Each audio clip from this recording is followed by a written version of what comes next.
Welcome, Ultra-ers, Switchy sisters, and Denonites alike to episode 49 of the weekly episodic gaming-adjacent livestream podcast show. This is Switch to Ultra on Tuesday nights, even through the cold. Episodes back, we have thoroughly moved into the second year of this show. 1 year ago today, not today, in the single digits of this show, we covered the fallout of the Nintendo Switch 2 pre-order wars. Ironically, 1 year later, none of the stories we have today involve Nintendo games. At least not games we actually know about. I'm your co-parent, BHultra. And I am your co-parent, Switchy. And I'm your Funkle Dan. And this is completely unrelated to anything on our show, but over the weekend, in between episodes, I saw the Michael Jackson biopic. And let me tell you, this shit was a crazy propaganda film. It was like, I expected that going into it, right? Because as soon as I knew that his estate was involved with making the movie, I knew it wasn't going to be an honest look. I knew that it was going to cut off at a very specific point. But I can't get it out of my head that even him, like, buying up exotic animals to keep in his house was shown as being a selfless act. At some point in the movie, he equates himself to Rosa Parks. He unites the Crips and the Bloods with the power of dance. It's legitimately just, like, insane. To the degree where, even if you don't think it's like South Park episode. Yeah, like, even pedophilia they take the removed. Crips and the Bloods to the rec center. Yeah, any other, like, musician biopic or any other person biopic, like, they're at least complicated individuals. He doesn't, like, he's not a character. I have seen Jesus portrayed less favorably in, like, religious movies.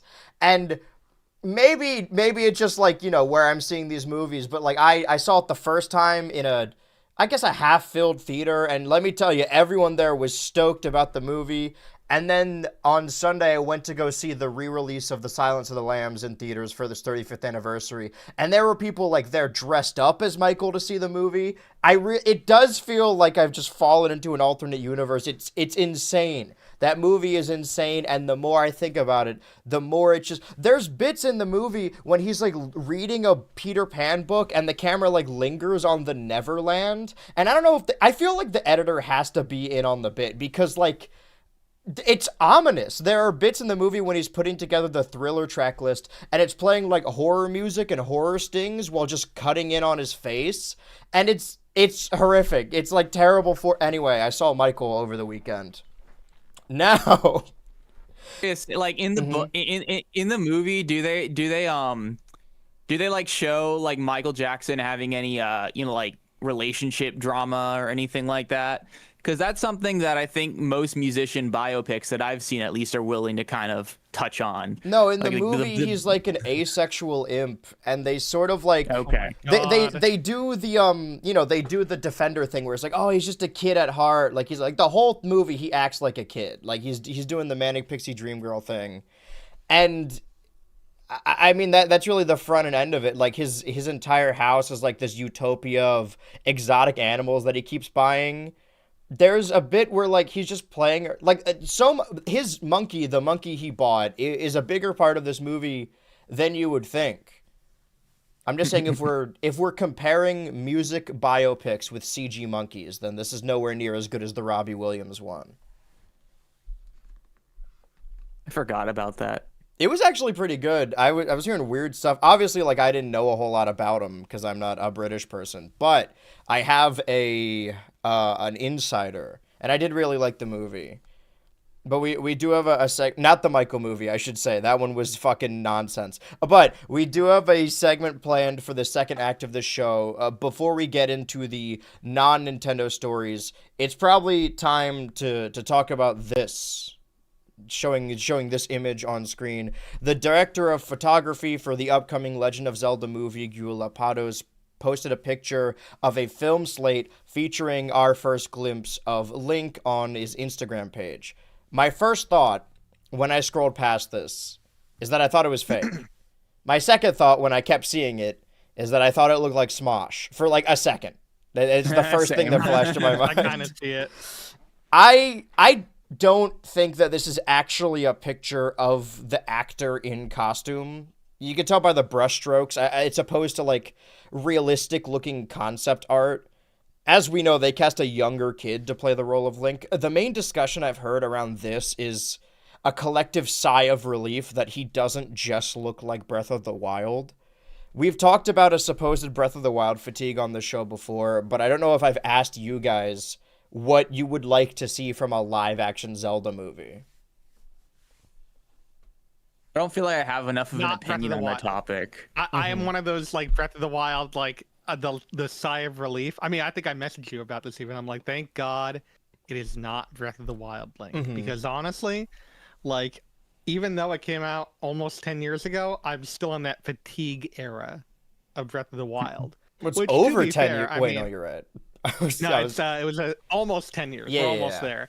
But it's just like, I think we just need another new 3D game to get out of this like fatigue era, because it's just been like, I think with Smash Ultimate, like when they announced it originally, and I saw Link in his Breath of the Wild garb, and that was like what he was being advertised as. I was like, okay, so I think they're trying to do sort of like this.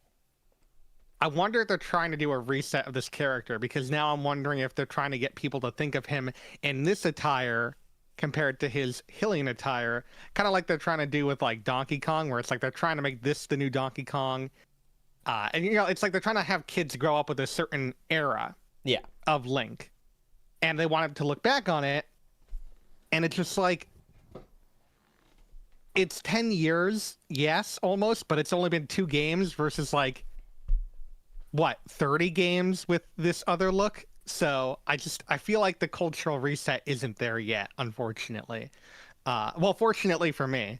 I'm like I said, I'm just glad that we're getting, if this is like a true indicator, a better look, like maybe more of like a Twilight Princess sort of look, which I can live with, even though that's not my favorite look for him. I was gonna say, like, the era that, like, you're talking about having different links for different eras. That was Twilight Princess Link was all over everything, I guess, when I was a kid. Even at like Nintendo New York, or I guess that technically didn't switch to Nintendo New York until after Skyward Sword, but like all of the marketing showed all of the Animal Crossing characters and Pikmin and Mario all cartoony with a big smile on their face, but then there's also Twilight Princess Link. And I've said this before Looking in the super Smash video. serious. I know I'm in the minority here. I think that for the Triforce trio, their Twilight Princess designs are so ugly. It's the least favorite. It's the worst that those three have looked. I don't disagree. That being said, I don't hate the Ganondorf look. I actually don't mind the Ganondorf look for the Twilight Princess look, because I think because here's the thing, there's not that many Ganondorf looks. He's not always guaranteed to be in the game, so That's true. I actually prefer that look to his Breath of the Wild look. I'm not gonna lie. I think the only one who looks better in Breath of the Wild personally is Zelda. Like, that's the only one of the caricatures that I think is the improved one. And even then, that's not even my favorite Zelda. My favorite Zelda is Spirit Track Zelda, but that's technically a cheat. She's dead. Yeah, she's dead. R.I.P. But I think it's also weird because I've never actually fully finished Twilight Princess, but like, it's weird when you like your main point of reference for Twilight Princess Ganondorf is Subspace Emissary. Yeah, that's like, what I damn, associate this guy him is with. sick AF. He killed like 100 robots technically. He made Master Hand bleed. I guess that was taboo. It was a big part of it. Do you remember before Smash Ultimate came out that people were convinced that Ganondorf was going to be his Hyrule Warriors design? We're like the big lion man. Oh god, I hate that design too. I'm not gonna lie. But I remember everyone's don't like think he fan looked good with mock-ups. They're like, yeah, this is the new... Because that was just the newest Ganondorf at the time. Yeah, I do actually remember, at least when the first Hyrule Warriors came out, there was sort of, I don't know, it felt like there was kind of a consensus that this is just what Link was going to look like now. Mm-hmm. And It's sort of like a proto that. Breath of the Wild, too, because he has like the blue undertones in it. Mm-hmm. we're gonna talk a little bit about more rumors later. Obviously, the big fish we've been trying to catch over the last couple weeks is that Nate the Hate leak slash rumor on his podcast. I will say this, that while the idea of an Ocarina of Time remake isn't, it's not that it's not believable, but it is unbelievable, if that makes any sense at all, just because that's what people are always saying, like, oh, it's the remake of this game. But if we do live in a world where Donkey Kong changes his design because of the movie, and Star Fox maybe gets a game because of a movie, I could see a world where we do get an Ocarina of Time remake, and this game, or this movie, is just basically an adaptation of Ocarina of Time. Because I hope that they adapt all of the games to a certain degree. For one, solely because, like, it seems with Breath of the Wild, they kind of gave up on, not gave up per se, but the Zelda timeline is very clearly like a fan creation that the people who worked on the games didn't actually think that much about. But because the fans had constantly been making their own timeline to the point where, like, oh, there's a split between the adult and child timeline, and then Nintendo and the Hyrule Historia said, like, actually there's three timelines, and one of them the hero dies. And then when they try and place Breath of the Wild, it's like, oh, it's just like separate from the timeline. Very clearly it's meant to be like a soft reboot. I hope that the movie sort of consolidates a lot of those different games, but I could also see a world where, I haven't played Twilight Princess, but from what I know about it, it kind of just is. It's like Star Fox Zero, or, yeah, how every game is just Star Fox 64, where Twilight Princess has its own story going on, but a lot of the set pieces are lightly remade from Ocarina of Time, specifically the horseback riding, which is a combat feature that they wanted to have in Ocarina.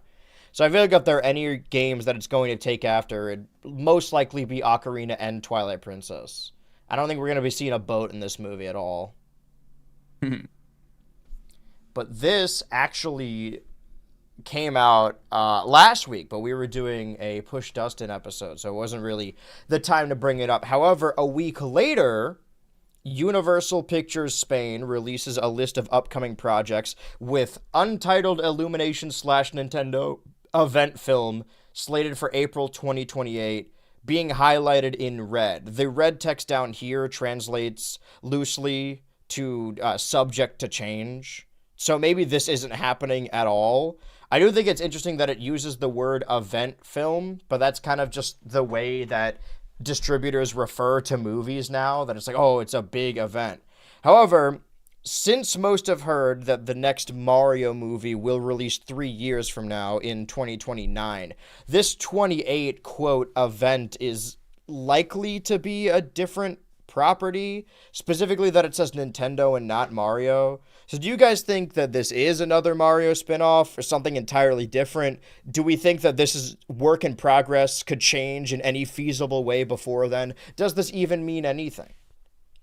Do we know that Mario 3 is in 2029? They haven't said anything officially. That's just what, quote, people have, quote, heard. But there were also, Okay. I think, like, whenever things leak out, it's always, people either say they're from internal sources, and we talked about this before when it comes to Nintendo and leakers, that Nintendo in-house runs a pretty tight ship, but when there's third parties involved, they're more likely to leak out. And when Illumination and Universal are involved, because there's also been reports that Sony and Universal are currently in a bidding war to get the rights to a Metroid movie, and Universal wants to make it more of a horror film, where Sony wants to tie it to the other animated pictures. The more and more I hear about a potential, like, crossover event film, at first I got cold feet, but I think that the downsides where it becomes homework, and also they all become derivative. There's a lot of Marvel movies that just kind of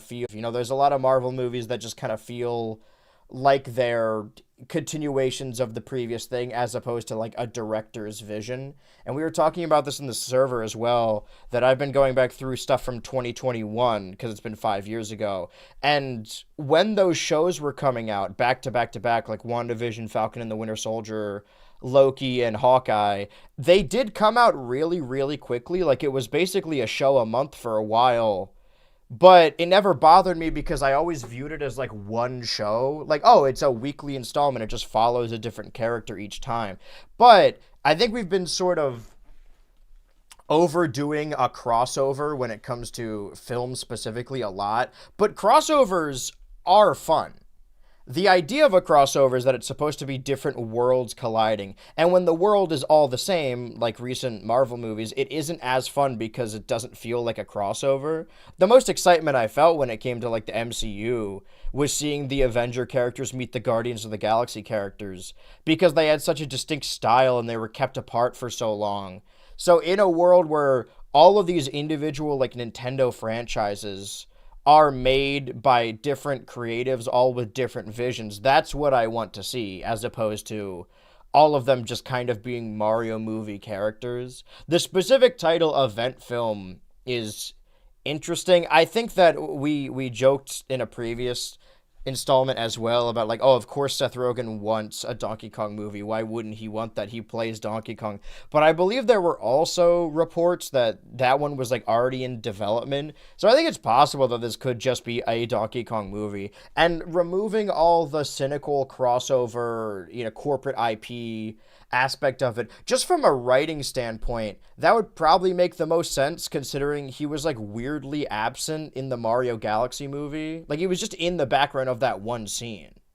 Yeah, I was surprised by that. I was like, oh, okay, I guess Donkey Kong's not in this one, really. Mm-hmm. Or any of his family, or the entire like jungle that we know exists over there. So yeah, I feel like that's the most not realistic outcome, but if you're just looking at it from like a writing standpoint, it's like, oh yeah, all those characters weren't in the second movie, probably because they're going to be in another one. I'm looking at this film slate right now. Apparently there's more Mummy happening. I haven't seen Lee Cronin's The Mummy, but I've heard nothing about it. I'll just say I've heard it's not very good. Really? Okay. This upcoming weekend, I have a choice between seeing Hokum or Seth Rogen's Animal Farm. Sorry, Andy Serkis's Animal Farm. Oh, is Hokum the one with the Adam Scott? Yeah, that's legitimately all I know about it. It's like, oh, horror movie with Adam Scott. I want to say it's like it's Adam Scott's horror movie. Yeah. So it's like, okay, that sounds interesting at least. I had it marked on my calendar for a while, and I was wondering why. And I saw Adam Scott, but I was like, surely it can't just be because it was Adam Scott. And for a good moment, I thought it was another Osgood Perkins picture. It's like, oh, he keeps reusing actors, and Adam Scott was in The Monkey for a little bit. And I feel like Osgood Perkins has kind of taken the role of Ari Aster in my brain now, where like I don't like everything he does, but I'm immensely interested in everything he does. So I always get his fingers in stuff that I do like. He did do Psychops, and I do love Psychops. That's true. We're still holding out for that second season. You never know. I mean, we're talking about movies. He's doing Long Legs 2 now? It's like a prequel, right? I think so, yes. But I think he confirmed he is working on a, quote, new movie in the Long Legs cinematic universe. Wow, in the Long Legs saga. That sounds awful. Because I didn't even like Long Legs the first one. But maybe at the time, like, I didn't know Osgood enough, because The Monkey was really funny, and The Keeper piqued my interest, and obviously Cyclops. So maybe if I, like, went into Long Legs the first, being more in on the joke, like the movie is supposed to be a little silly. I mean, Nick Cage is getting nothing but work now. We got Spider Noir coming out in a couple weeks as well. Well, listen, we have TV shows and movies to talk about. I talked about the Michael movie, and in our Patreon server, we have now finished season 2 of Ted, the projected last season, because I vow to watch these shows one episode a week. I refuse to binge them. I imagine that, like, I know that they said officially it's like the last season, but with all the feedback for the series and the fact that it is just like a budgetary thing, I think it's possible we could get more. It's like the first ever Peacock exclusive that I've actually heard people talk about. The service has been around for years now, and it's the first one people have like actually cared for, other than reruns of SNL, I guess.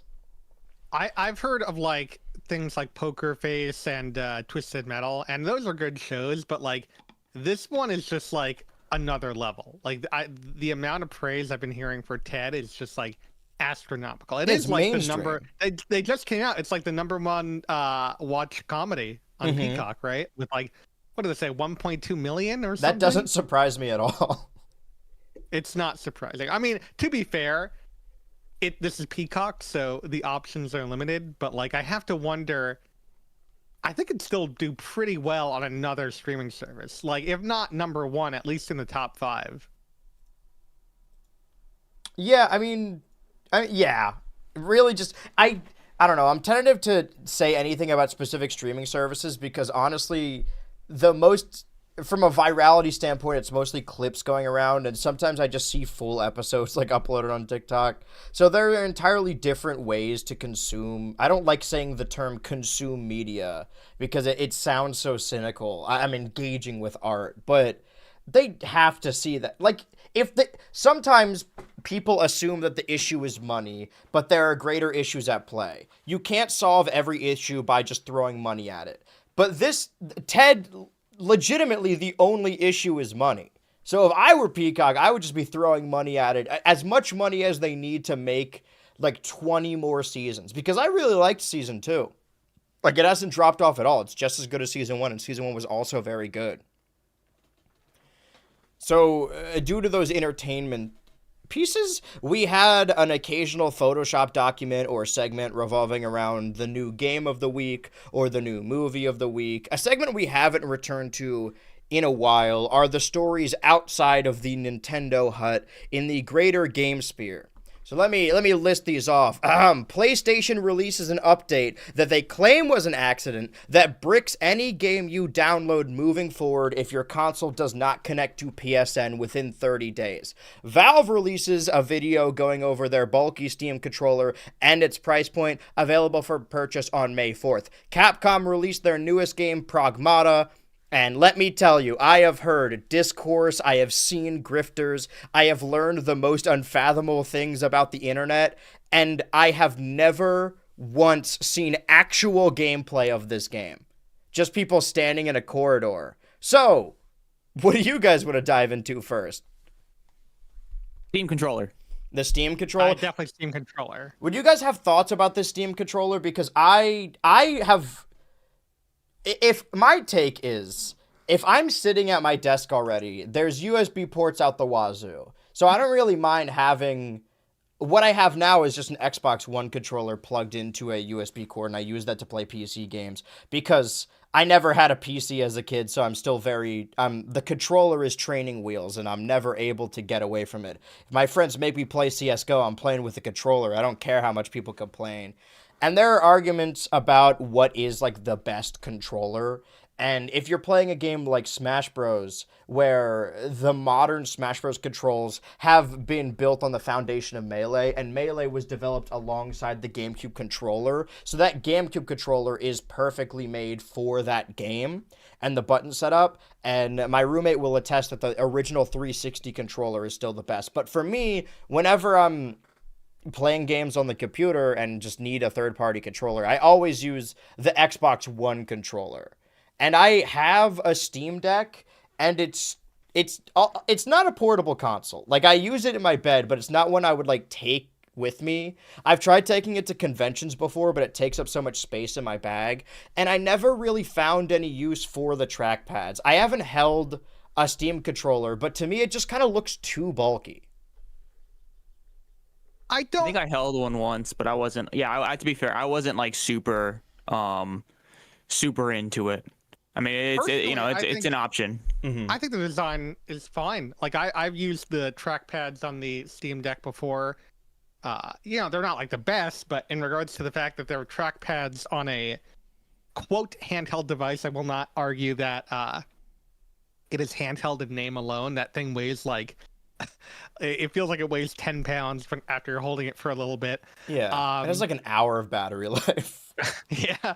I mean, they did say they're working on Steam Deck too, so we'll see what happens. Well, they also said they were working on the Steam machine. They did say that. I will say, I think $100, when you hear it at first, it seems steep, but like you also have to understand that like that's only like $10 more than what the Pro Controller 2 is right now. Yeah. And there's a lot more on this controller than that, at the very least. So I can't argue with the price. I can't lie. Would I prefer if it was cheaper? Yes, but at the same time, it's like, if this is what controller prices are now, it could be a lot worse. Yeah. Well, I've heard theories as well from people that maybe the controller will be bundled with the Steam machine and it'll be cheaper, so it'll like incentivize people to get the bundle. And it's the same thing, like when you hear $100 it sounds steep, but if you compare it to other controllers it's only a little bit over. Same goes for like Mario Kart World, which is also incentivized to get the bundle, where $80 sounds like a lot, and it is a lot, but it's also like $10 more than what the average game is going for now. And most games have like a deluxe edition that's like 120. They're totally baiting me with all this Portal. Those are the big Steam games.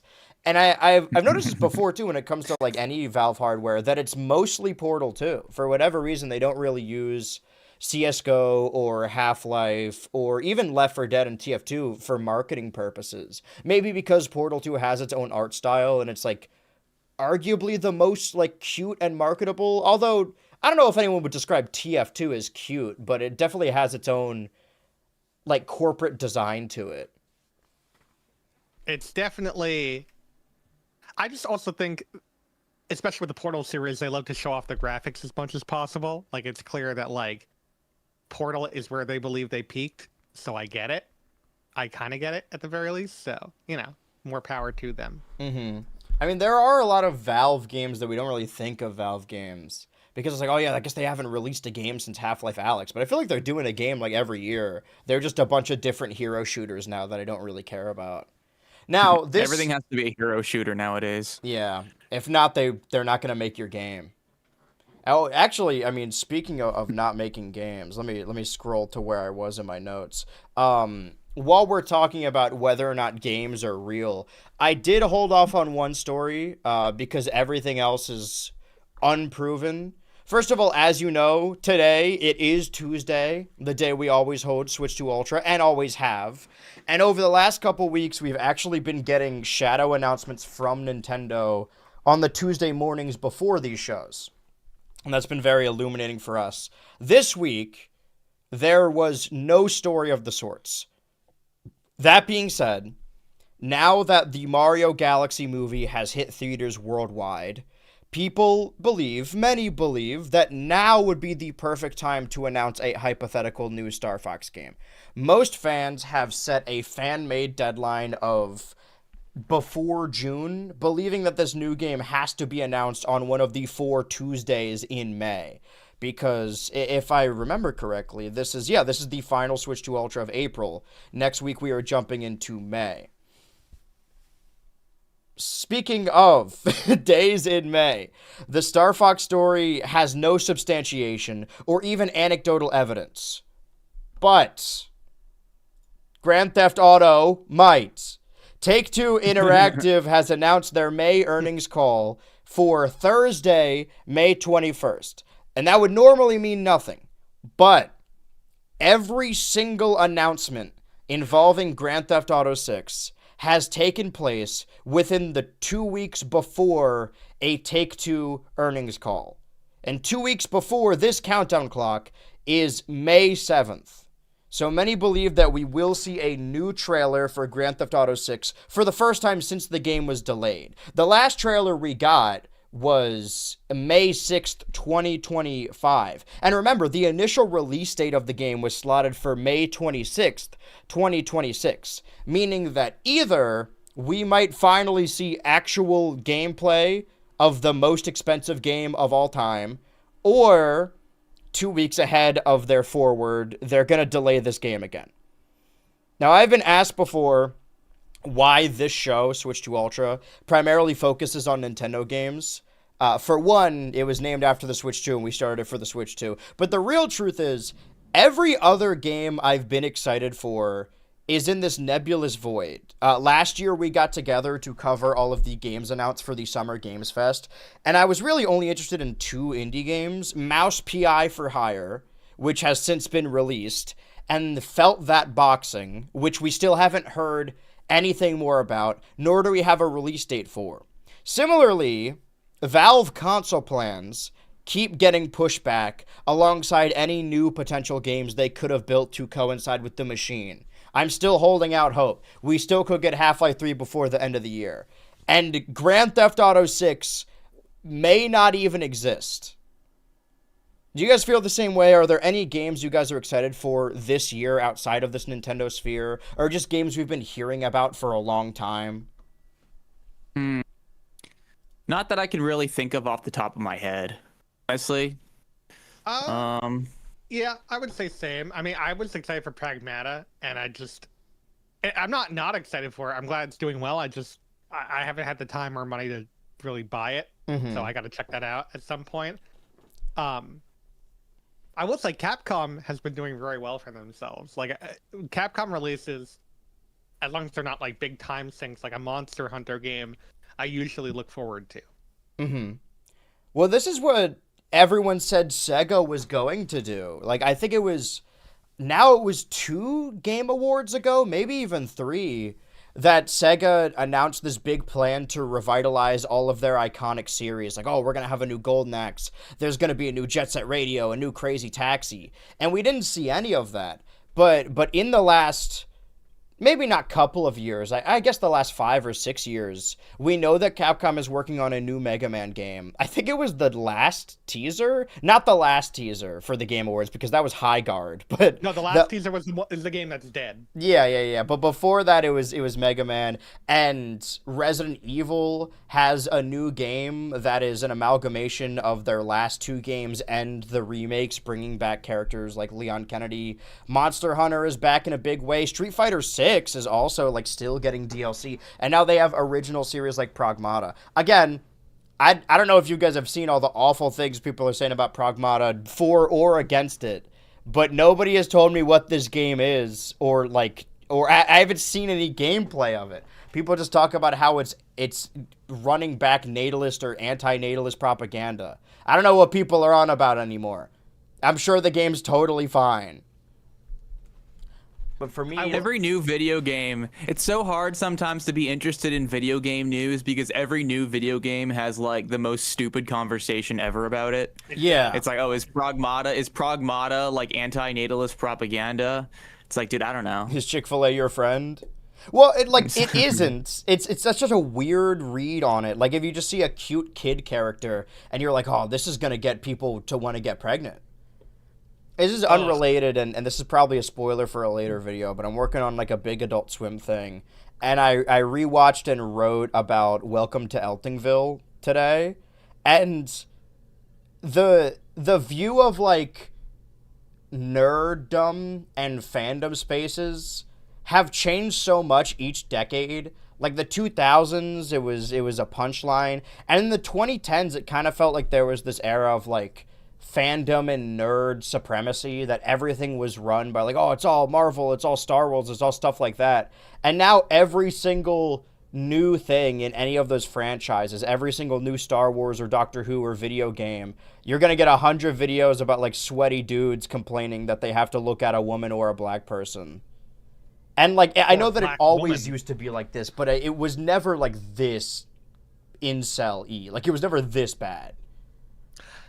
Yeah, I mean, nerddom hit the mainstream really hard in the mid to late 2010s, and ever since then, it really just took off. I blame Rick and Morty. I was gonna say this is all Sheldon Cooper's fault. Yeah, it's Sheldon Cooper, Rick and Morty, all that. Yeah. I will say, if we're talking about games we're excited for, there's a lot of, I mean, I don't really have one in particular. Now, if we're talking for games that I'm not excited for games that I don't want to come out, for games that I want to die instantly, I do actually have an answer for that. And it's when you were talking about Sega that made me remember, oh, that's fucking right, we're getting a new Echo the Dolphin game. I heard about that. Echo the Dolphin, and I wish nothing but pain and suffering for Echo and all of his offspring and friends, because Echo the Dolphin is one of the most frustrating game series I have ever played. I have a personal vendetta against Echo. I'm glad that like it's getting a re-release so that people can finally understand exactly how much of a terrible game that is. I love how much I hate that game. You won't be I satiated genuinely hate until it all so dolphins much. are eradicated from the planet. We just got to get it going on that. When you were building that up, because we were just talking about Rick and Morty, I thought you were gonna say High on Life too. Like you were gonna be I like, we forgot got that to was a get rid of thing, that. and I'm not looking forward to that either. But like, you don't understand. This is like a personal thing. This Of has course. been biling up in my body for years now. It ruins your life. You had to drive home after getting Echo the Dolphin, and your parents got in a big fight, and it ultimately caused their divorce. You told me about Exactly. this. You Exactly. confided this in me. Hmm. I reminded myself because of the Portal 2 anniversary. I went back and played Portal 2 again twice. It's a quick game if you know what you're doing. And then on stream I wanted to play some Left 4 Dead, and our one friend Ryu joined the game and forgot that he had a bunch of Left 4 Dead mods installed.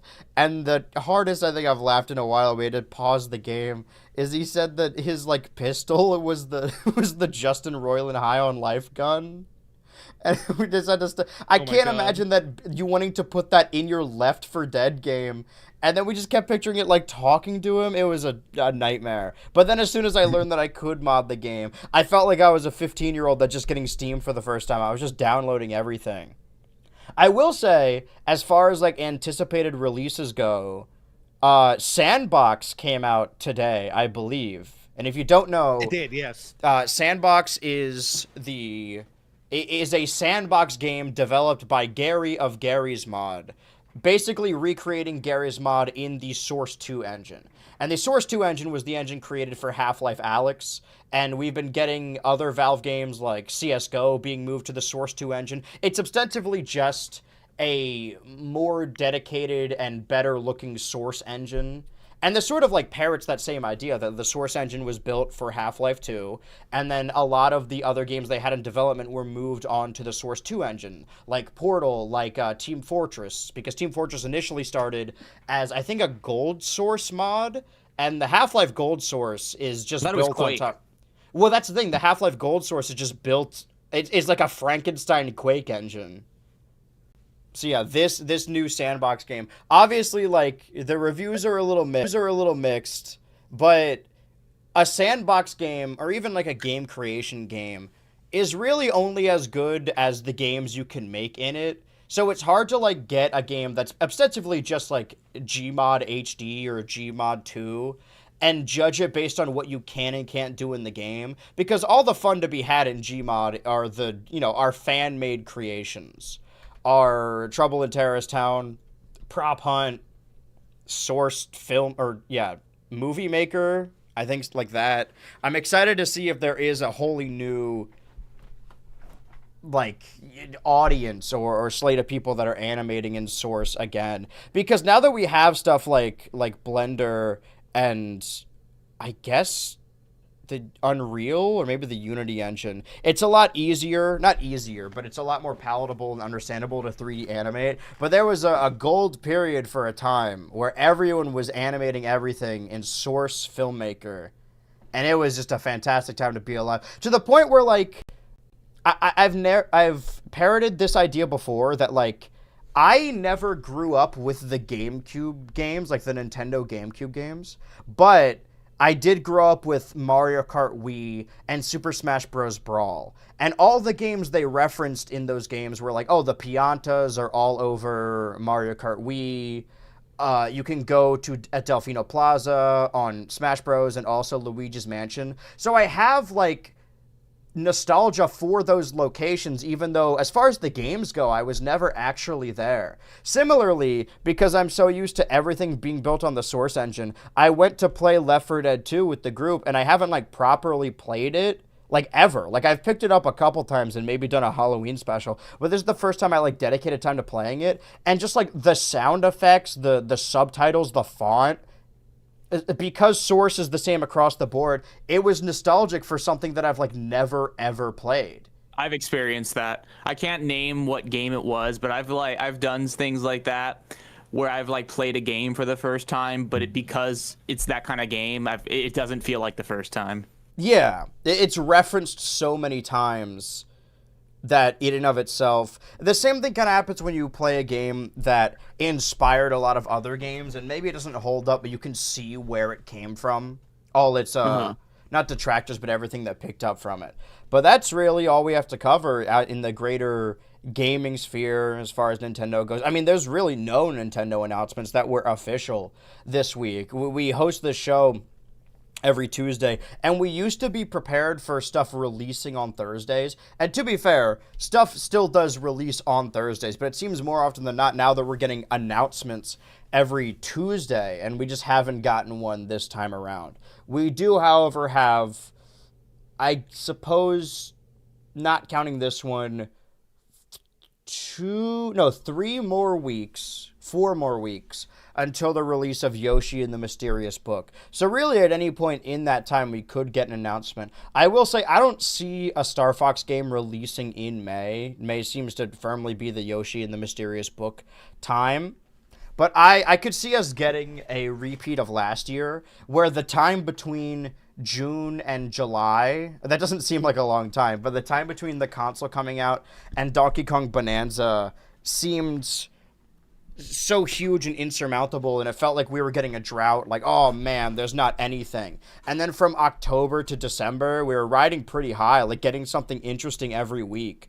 So I imagine that's what's going to happen again. At some point in the summer, it's going to kick off, or maybe in the holiday season. I'm still holding on the fact that I think we're going to get a direct in the summer, if not like June, hopefully for the anniversary of the release of the game, or the console itself. Because we do still have our 2026 predictions, and I mean, the Mario Tennis one is an opinionated decision, but that's the only one that's technically, quote-unquote, been disproven or, like, incorrect. But everything else it's not just a matter of time, but we just really have to wait, other than the Tomodachi gay relationships.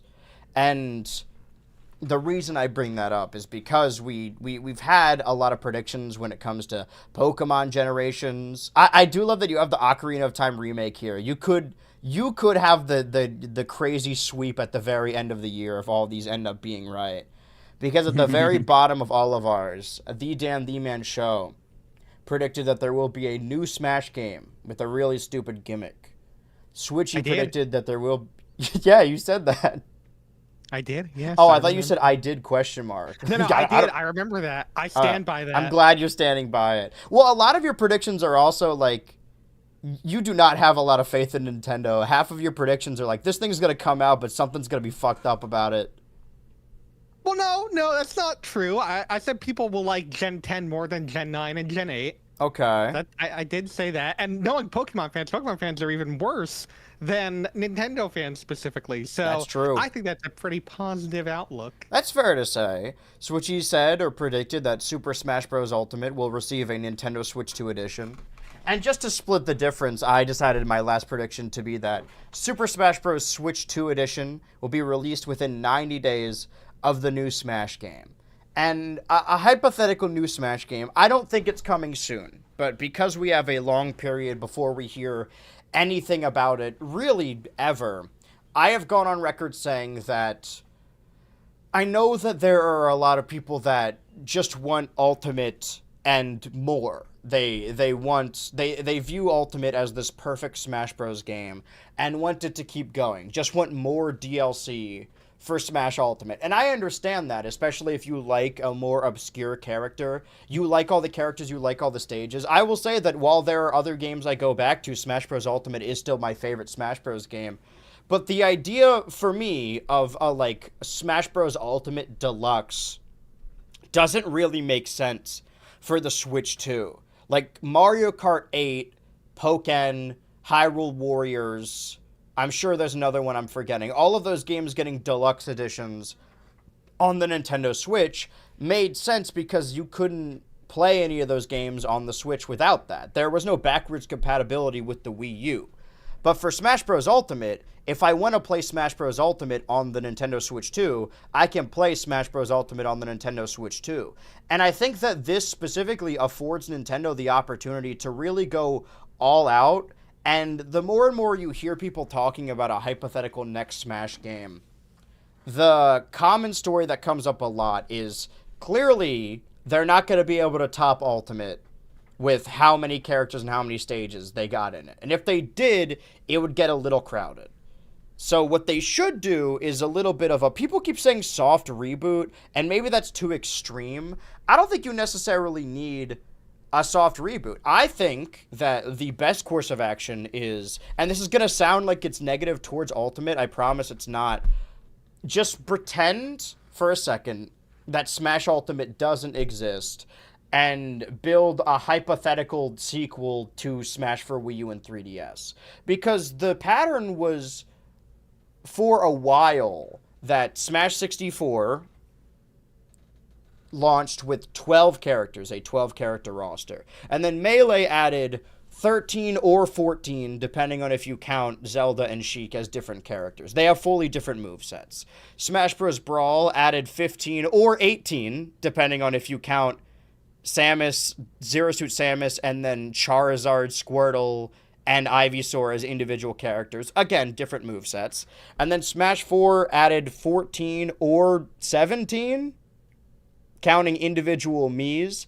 It had a base roster without DLC of 51 characters. So a game going from 12 to 25 to 38 to 51, we could scale in that way, but we have to take into account new characters. Whereas whenever I hear people say, like, oh, Smash Ultimate is the peak, how do you get any better than Smash Ultimate? It brought everyone back. And I understand that, but removing DLC from the equation, Smash Ultimate launched with 11 new characters, most of which were Echo Fighters and like clone characters, and not a whole, and I think like 3 new stages. Is that right? It was Very the Great few, Plateau. Yeah, very few. So as far as new stuff goes, it wasn't a whole lot. Granted, this doesn't take into account all of the DLC, which added 12 characters, all with their each own individual new stage, and I understand that. But if we're talking solely about base game, I think the best thing a new Smash Bros. Can do is do the route of Melee, of Brawl, of Smash for Wii U and 3DS, cut the roster, and focus on adding a bunch of new characters. So we don't necessarily need to do a soft reboot of Super Smash Bros. Through Super Smash Bros. Ultimate, but I feel like, let's say, because Smash for Wii U and 3DS had a base roster of 51, maybe a next Smash game could have a base roster of 60? Does that seem reasonable?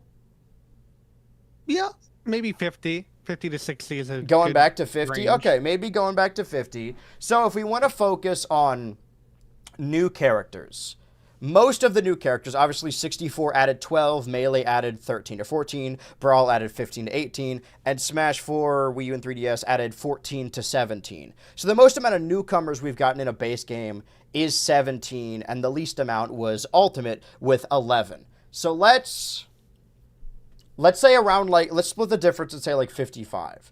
So let's then subtract like 15 from that, 15 newcomers, really like splitting the difference of all of that. That would leave us, that means we need to go into this with 40 returning characters. And the current Super Smash Bros. Ultimate roster contains 89 unique fighters. So what I would like to determine today, just as a little thought experiment, is how we, as a group, as one Switch to Ultra unit, would get down to it closer to like the 60s. It's going to be hard. Obviously, if you're watching this, it's possible we're going to cut your favorite. Just know that my idea, my pitch for a new Smash game, I'm just going to work off the interpretation that any of these characters could be added back later via DLC. But what we want is a base roster. So what should we begin with cutting? What's the easiest thing to cut here? Well, I think we can all agree, unless you have a different opinion, that the original 12 are staying, right?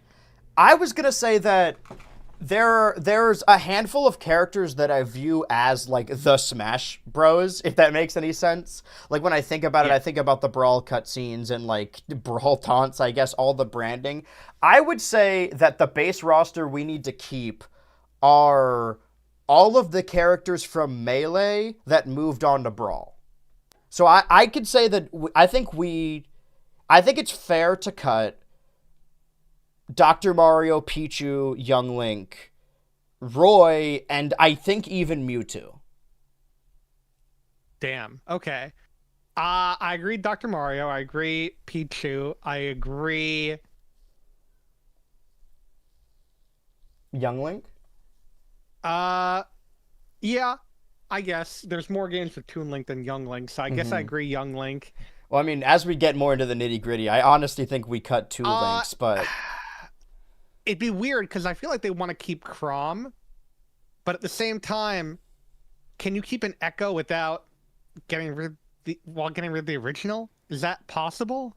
I mean, yeah, I mean, we're making the rules, but again, like, we have to cut, I believe, 49 from this. And I'll say this. I know I come across often as just a hater. I promise I'm not. I haven't properly played the series. But if we are really breaking these down, I think that, honestly, I think a new Smash game adds a new Fire Emblem protagonist. But I think other than that, I think you cut everyone that isn't Marth and Robin. I think you keep Marth and Robin and cut the rest. Even Chrom. Yes, even Chrom. Damn. Because Marth is the like NES representative. He's the old head. He's the unk of the group. And Robin is the protagonist or pseudo protagonist from the game that got a bunch of people into the series, and basically the first game that properly released in North America. So I think that you can't cut Marth or Robin, but I think the rest of the Fire Emblems It wasn't are the free reign. first that properly released in North America. I still think that we would have Robin over Roy, though. Yeah, I would agree with that. I'm just, Yeah, I get that. I do think it is an important point because I do genuinely wonder nowadays, especially with the popularity of the Switch, how well known Three Houses is in comparison to Awakening. Because I wouldn't be surprised if Three Houses sold more units altogether. It probably did. I mean, it's a Switch game, so. Yeah, I mean, I don't know. The Switch era kind of, sort of, has reshaped, what we consider the essentials. There was a point in time where Animal Crossing was more of a niche Nintendo series, and now it's considered at least like one of the big five, at least in Japan. So the reason I'm saying that is that I genuinely am not sure if I would agree that Robin, out of all the Fire Emblem characters, is like locked in. From like a I character definitely- standpoint, it would make more sense from like Fire Emblem to do Marth and Lucina, but I feel like that's not really good representation of the series to just have two Marths. No, I Yeah. agree. I'm like thinking. Well, Part of me is inclined to say, well, like, is that a character slot? Are we counting that? What? Marth and Lucina? An Echo. Yeah, are that's those two different these are 89 unique characters. And Okay, okay. worth noting that me, Brawler, Gunner, Sword Fighter, Charizard, Ivysaur, Squirtle, Pyra, and Mithra are all individual characters in that 89 character count. Okay, gotcha. As are Sheik and Zero Suit Samus. So you mentioned Animal Crossing, so that didn't give me a thought. And this might be like the hottest take ever. I don't but like this. They should probably cut the villager, but keep Isabelle. That's nuts. interesting. Well, you say that's nuts, but like, here's the thing. I As was Animal expecting you to say Crossing the opposite. evolves- Then it makes sense. As Animal Crossing evolves, I feel like the ideal player character is going to get more and more distinct. Whereas I just feel like Isabelle is just a bit of an icon now. When you Yeah. think of Animal Crossing, it's Tom Nook, it's KK Slider, and it's Isabelle. Like, no one thinks of the player character. Oh, people think of the player character Villager, but I think more people are now thinking of Isabelle, at least in my opinion. Okay. Yeah, I would agree. I'm just viewing this from like, I guess from a, I know we need to be doing like viewing if we're making Smash Bros from the ground up from Nintendo's perspective, but like from a Smash Bros perspective, it's the same reason I thought we should do Marth, Robin, and new Fire Emblem protagonists, because for a while that was how it worked, is that we had Marth and Roy. Roy was the newest character, and then Marth and Ike, because Ike was the newest character. And then we Right. had Marth, and then also brought back Ike, and then Roy DLC, and had Robin and Lucina. But I think it makes sense to have Marth, and then maybe Robin, and then then whatever the next protagonist is. I imagine whoever the protagonist in Fortune's Weave is going to be a playable character in a next Smash Bros. Game, assuming that Smash Bros. Comes out before whatever the next Fire Emblem is after Fortune's Weave. Right. So, like, Villager is the prime Smash Bros. Animal Crossing character. You make a good point, but I think it's hard to cut him. I honestly don't think you cut either Animal Crossing character just due to the popularity of that series, and it only has 2 characters right now. I don't disagree, but like you're the one who's like, we're gonna get down to 40. We're at 89. We are at 89. We haven't cut anyone yet. Okay, hold on. We're just unanimous. How do we feel? Let's do the easy ones first. Like, how do we feel about Dr. Mario? Dr. Mario? Yay and nay for Dr. Mario. Dr. Mario, yes. Pichu, yes. I agree on both of those. Switchy? It's funny. I feel like Melee characters, there's an element where they kind of get seniority. Like, there's a part of me that sort of doesn't feel like Dr. Mario should go. But he wasn't in Brawl. But yeah, and he was meant to be a skin in Smash 4. So yeah, just ditch Dr. Mario. Okay. It wasn't and a Pichu? skin. I thought it was his own character. Well, no, he was meant to be a skin in Smash 4, as was like Lucina and Dark Pit. But they decided last minute to make them characters. They didn't do that for Alf though, which is fucked up. That is that is fucked up. Like they did it for Iggy, they did it for the Koopalings, but for some reason Alf. Why not Alf? All right, so we're cutting Pichu. Yeah, I have let me do a sound effect for these. Actually, hold on. I have a. There we go. Okay, that one didn't play that time. Hold on. This one's for the cameras. Maybe it was too quick. There we go. There we go. Young Link. I ditch. Even though he's like my favorite of the free to play. I was just say it pains me to say it because like the more you play Young Link, the more interesting he is. Like he has a wall jump kind of. It's weird. He's a weird character, and I love him, but I honestly think he'll be cut. Okay. I'm also like going off the interpretation that if we cut Young Link and even Toon Link, that regular Link will go back to being a default Link with a hook shot and a bomb that isn't a remote bomb. Yeah, I assume they would do that. Speaking of which, I'm gonna say something crazy here for you guys, but I need you to stay with me. I know I said we would keep all the characters that went from Melee to Brawl, but in 2026, do we keep Sheik? No. Well, hold on. Because it's a popular Smash Bros. Character, but like Sheik doesn't really appear in modern Zelda games. And if the idea with the character initially is that Zelda herself is kind of weak. She's like this damsel character, but her, the joke is that the strongest down B in Smash Bros. Is Zelda's down B because it activates Sheik. But now that Zelda, not only in like Breath of the Wild, Tears of the Kingdom, but just in Smash Bros. In general, and now she's got her own game where she can throw furniture at people and like possess enemies, I think you can kind of do a Zelda moveset redux, and I don't know if you necessarily need Sheik as their own character slot.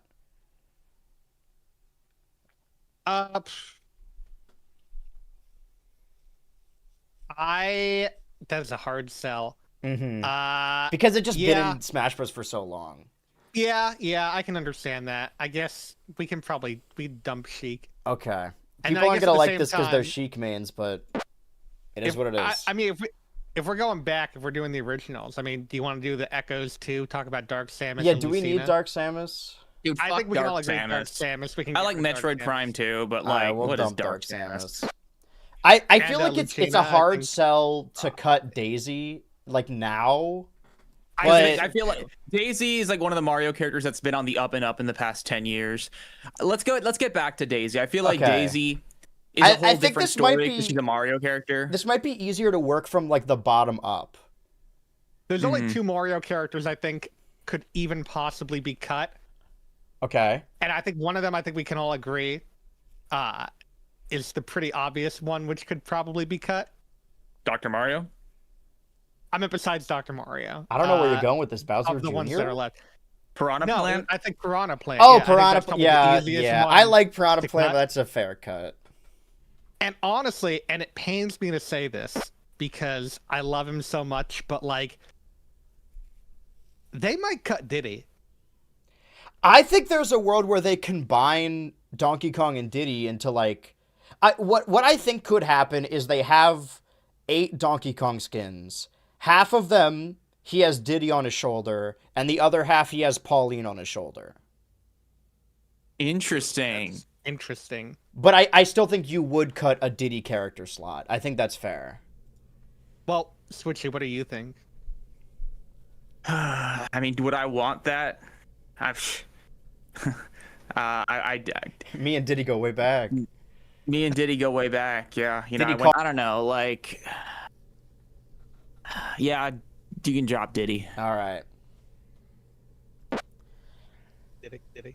This is not fun. I'm not having a good time anymore. Well, let's go with easy things. I understand why they did it. I don't think we need 3 Mii fighters. I think it's ridiculous to cut Mii as a fighter, especially then, because in a world without Miitopia and without Tomodachi, I would say that we cut Miis altogether because they don't use them anymore. But with the way Miis are moving now, Mii's got crazy motion. I don't think you can cut all of them, but I think you cut 2 of them. I think you could probably cut the Yeah. Because, like, there's so many Mii costumes for the gunner. Like, they obviously have a bias for the gunner.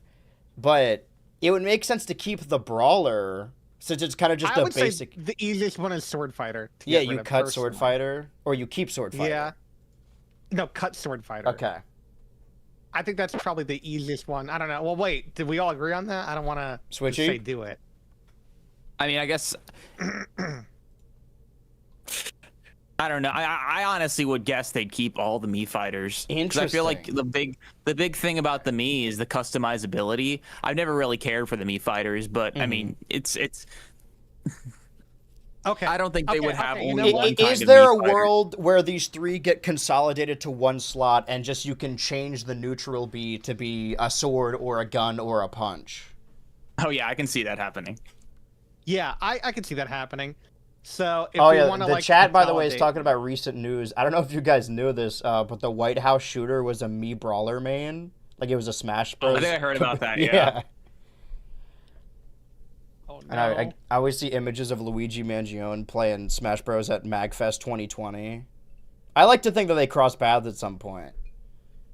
I think we need another easy one because I am like dying Okay. here, and this pains me to say it because I am his #1 fan.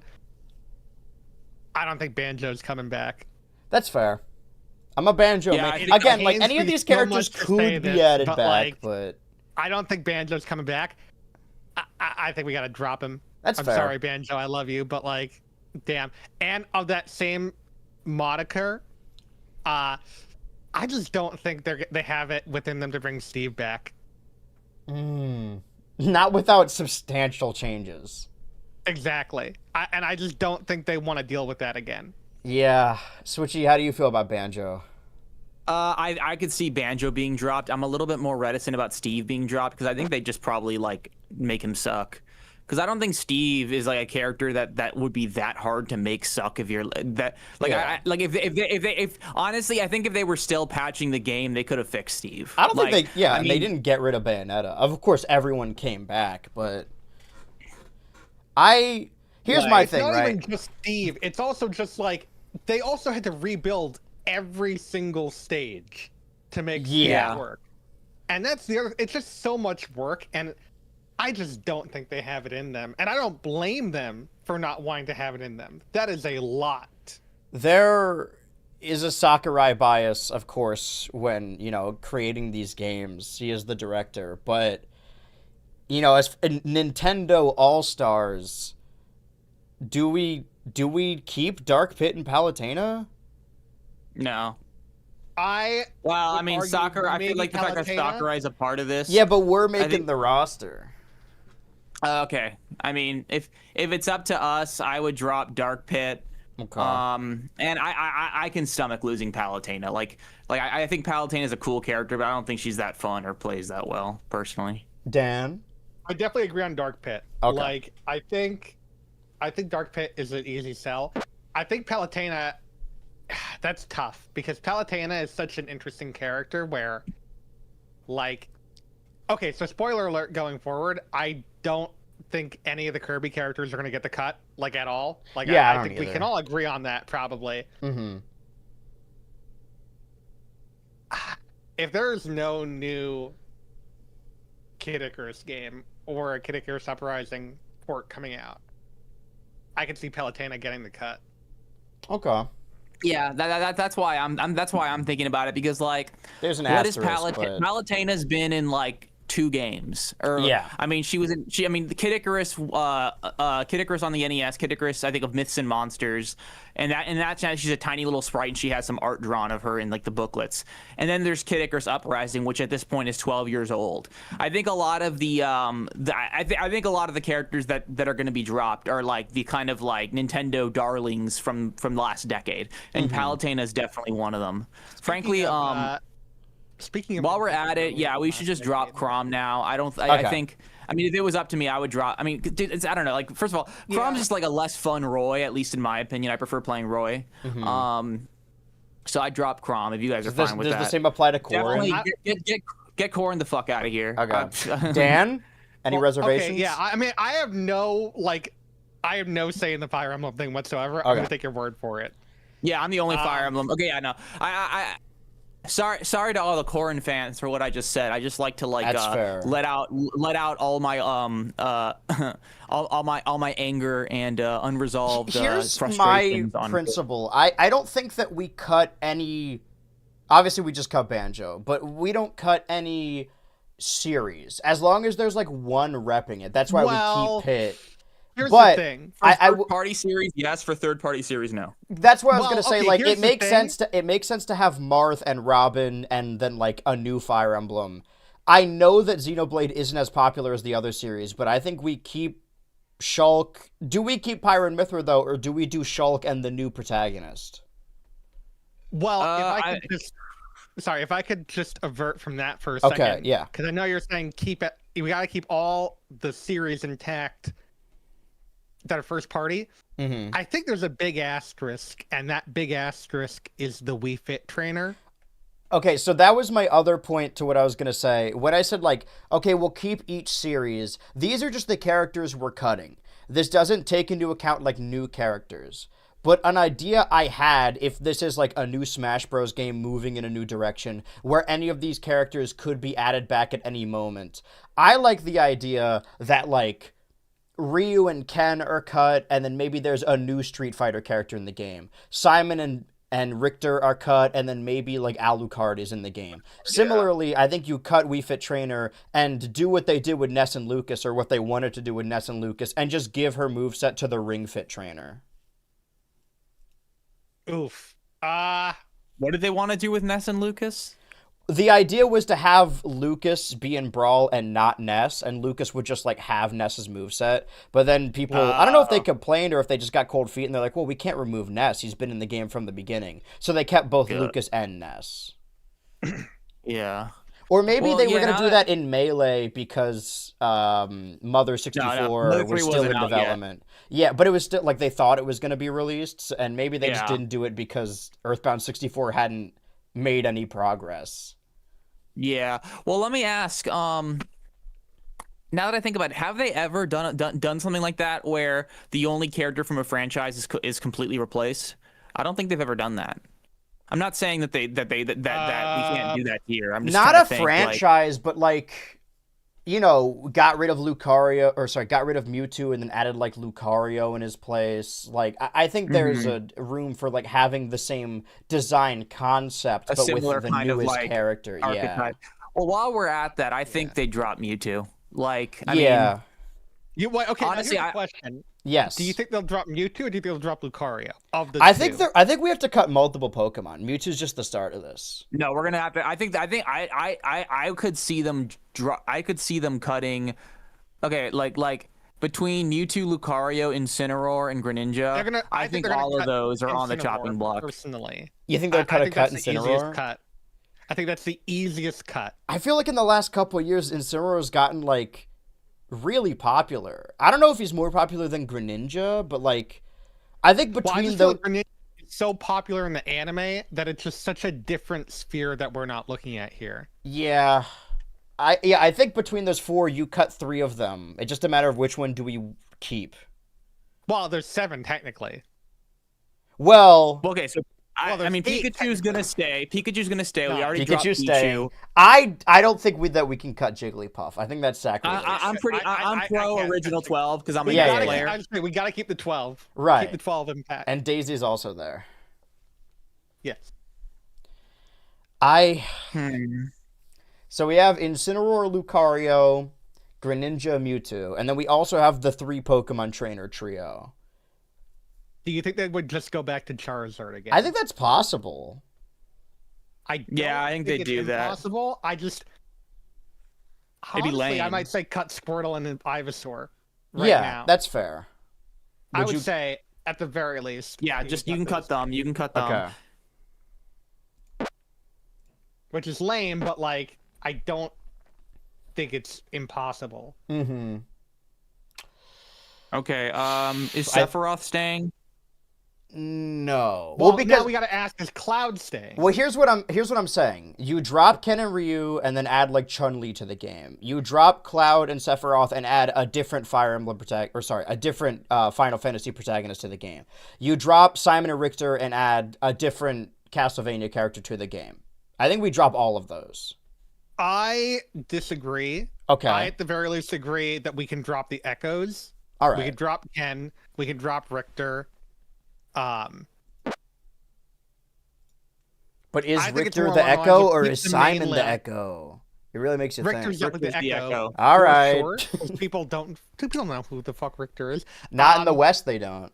I think it's going to be more along the lines of keep the mains and then introduce a new one, or introduce another character from the series that's more like a villain type character. Like, Yeah, I think Sephiroth shares a lot of the same animations with the Alucard Assist Trophy, and the Alucard Assist Trophy has like more moves than any of the other Assist Trophies. So the belief is that, and I think Sakurai said this in Famitsu, that they wanted to go with Alucard first and then decided on the Belmonts. So I see a world where they cut the Belmonts and add Alucard instead. okay, I think don't know. And to be fair, I'm not super knowledgeable on Castlevania. I've only played Castlevania 4. But I think there's like to me, like Simon Belmont is like a Mega Man type figure, or like a I don't know. He's to me he's kind of just Castlevania. Okay. As like at it in its I get purest that. form. So I don't know. I mean, something about me just like I think that's why they picked him over Alucard. If your story if that story is true. Actually, one thing that I think would be a safe bet to drop, because it's still there. Let's drop Toon Link. I don't think they're gonna keep Toon Link. Damn. Really? I disagree. Okay. Really? 100% disagree. I think they're gonna keep Toon Link, because here's the thing. I think Toon Link can accompany a ton of different things. Like I could see Toon Link getting the redesign of Toy Link in a way. Like he becomes Toy Link kind of. Okay. I mean, So- I What's do Toy like Link? Is that like the Link in the Link's Awakening remake? I mean, I like the idea Yeah, of like them Echoes of cutting all the Wisdom. other links and then adding like, because again, like, oh, this is following the same design ideas of each new Smash game outside of Ultimate. Is that for a while it was like, okay, you had Link in 64, and then Link had a clone in Young Link, and then in Brawl that clone was replaced with Toon Link. And I think there's a world where you could get rid of both of them and then add like a new secondary Link, maybe like I always like the idea of like a classic Link with like brown hair and a big nose, but that still fits the same role anyway. Well, now here's a question. Maybe they keep Breath of the Wild Link and then completely revamp his moveset and then add Link that's just Link. So if we do that, maybe I could see them dumping Toon Link. I can agree to that. Yeah, I would guess say that for me the main priorities are like I guess novelty and moveset and kind of character identity, and the characters being emblematic of the franchise they're from. And I guess that's why like Toon Link is sort of on the chopping block for me, because in his current form he's really not that he doesn't really have that much of an identity that's separate from Link, although more so now, at least in Ultimate, because they did something special with Ultimate Link. But I don't know. I mean, Their final Smash still sucks though. I think Yeah, does. I think we're all pretty convinced that that they're going to go back to basics with Link. If they're going to cut the roster in half. So I mean, I don't think they're going to do anything with Toon Link. Or I mean, once again, this is me more predicting, but I also don't really think Toon Link's that essential. Okay, well, we'll circle back real quick just so we can be done with the first two rows. We cut Lucina, Mewtwo, Roy. Definitely Lucina. Cut Lucina. Roy. Cut Lucina. Yeah, cut Lucina. And Roy. I agree. You know, with it's your so take on funny. I feel like the fact that Robin. Roy wasn't deemed important enough for Brawl sort of boy. adds to his mythos and special and his prestige as a character. Not just for me. I feel like it's the case with a lot of people because I don't know. I feel like people really swear by Roy, even though I mean I don't even think Fire Emblem 6 is that good. But I'm endeared to Roy. But I think I'm willing to let him go. Okay. Yeah, I can agree with that. And we haven't decided for Mewtwo. Mewtwo I is think weird. we need to really go into discussion on the Pokemon, but I'm not ready to do that right now. Right. Yeah. Well, okay. We have this idea, right, of like, oh, Simon, we have to keep Villager, we have to keep Simon because they're like repping the series, but we can still dwindle them down. I think as far as I still say Isabelle over Villager. I say Villager. Still my take. I think we have to keep Villager. But you also think we should keep both. Yeah, I think we keep both. It's one of the like tentpole Nintendo series. I'm sorry, I can't. I can agree if we keep Villager, but I can't agree we keep both. Well, here's what I'll say. 40. If we are ranking these Nintendo series based on popularity, How many have we cut so far? Have you been keeping count? I'm gonna count like what we have after, but I just wanted to say real quick that like, if we're dwindling these series down, obviously we were just talking about Zelda, that we need Zelda, Link, and Ganondorf. I think we keep Samus Ridley. I think we drop Zero Suit Samus. Same. Honestly, Same. I was gonna say that. The same thing. Okay.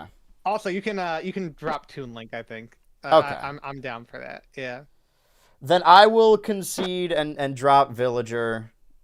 I Well, went you down can drop fighting, Isabelle, but if that's Whoa! Oh, Don't drop Villager yet. okay. No, I'm team if Villager. the consensus is we keep Villager or Isabelle, I still am very strong on the keep Isabelle, drop Villager.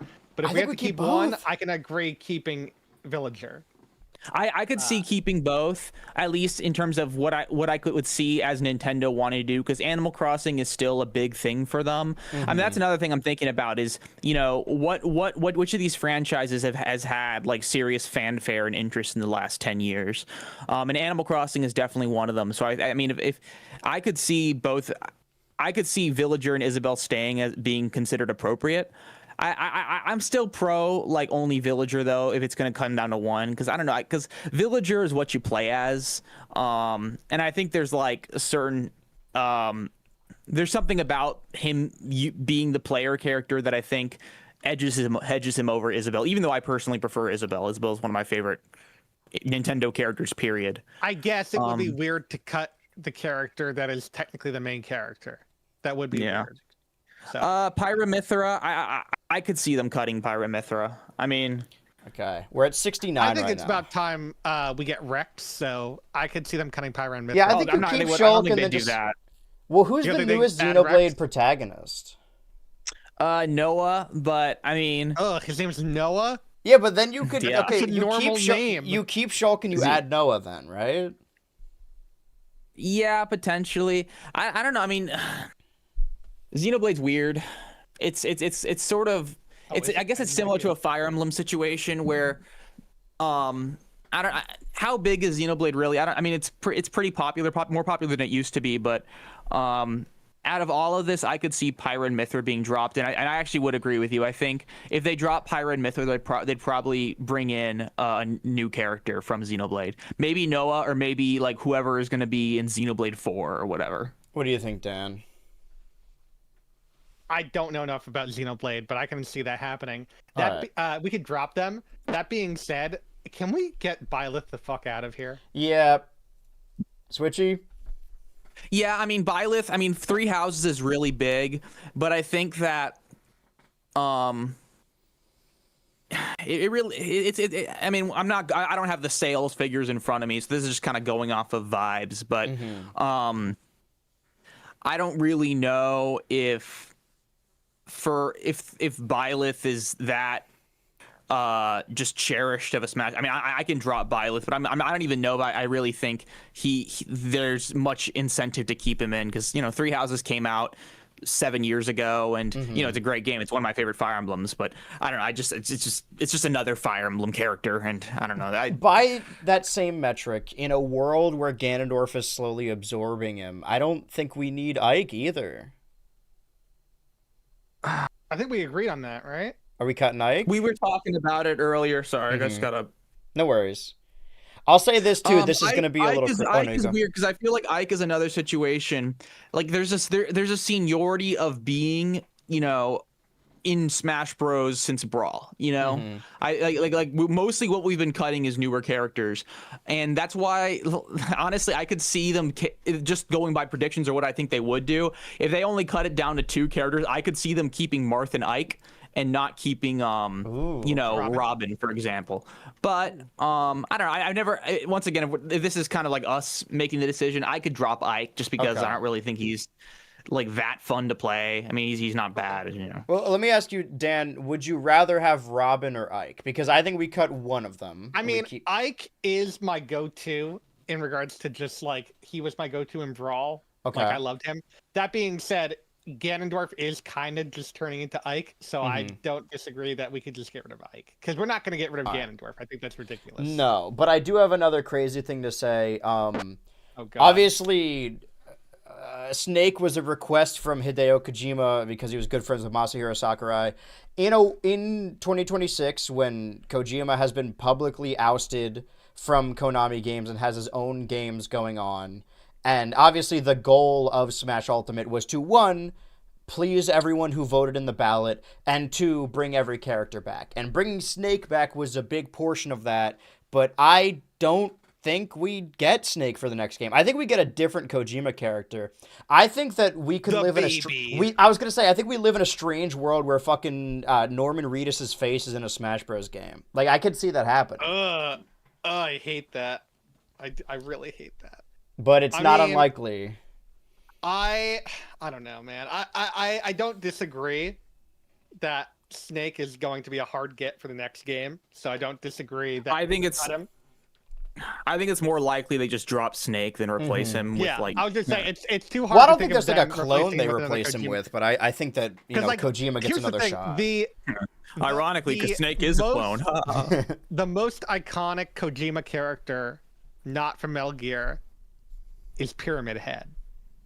And that is like, they're never going to fucking put Pyramid Head in this game. Oh, Konami characters. Wouldn't that be so badass? Different characters from those fighting games, but for the sake of argument. I don't disagree, except for Terry.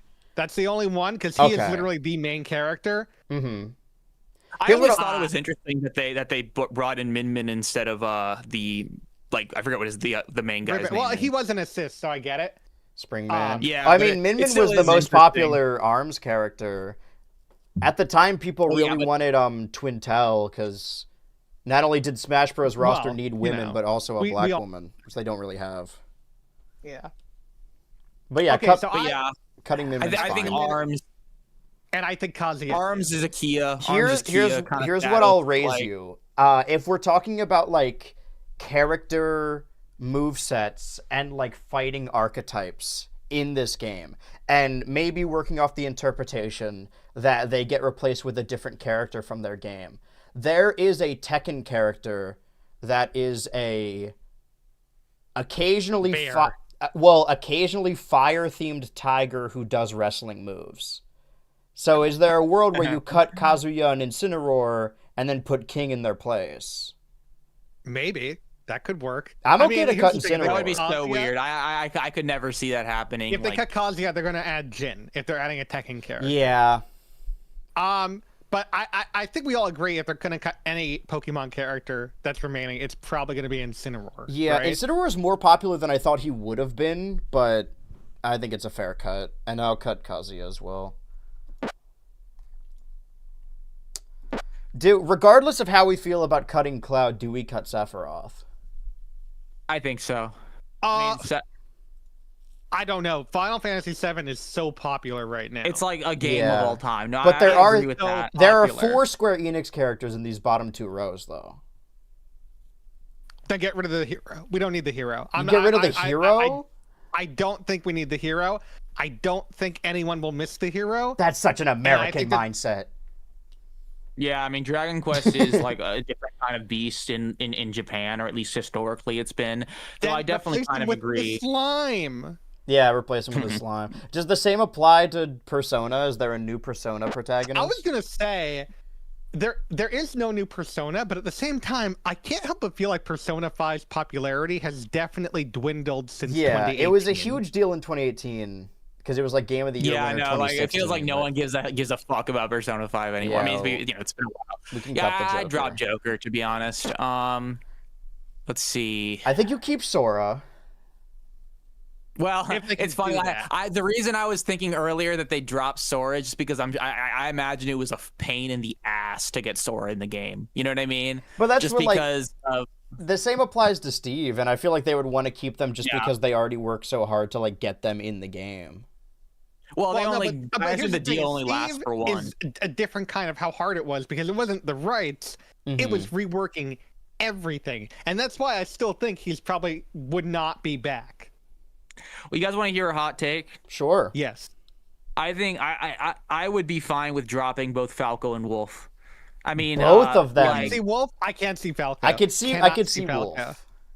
I think we can all agree on Wolf. I can see Wolf, and I understand.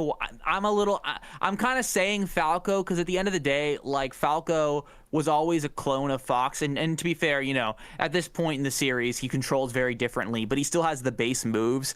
But honestly, I was surprised that Falco ever. Well, I mean, you know, it's a whole different.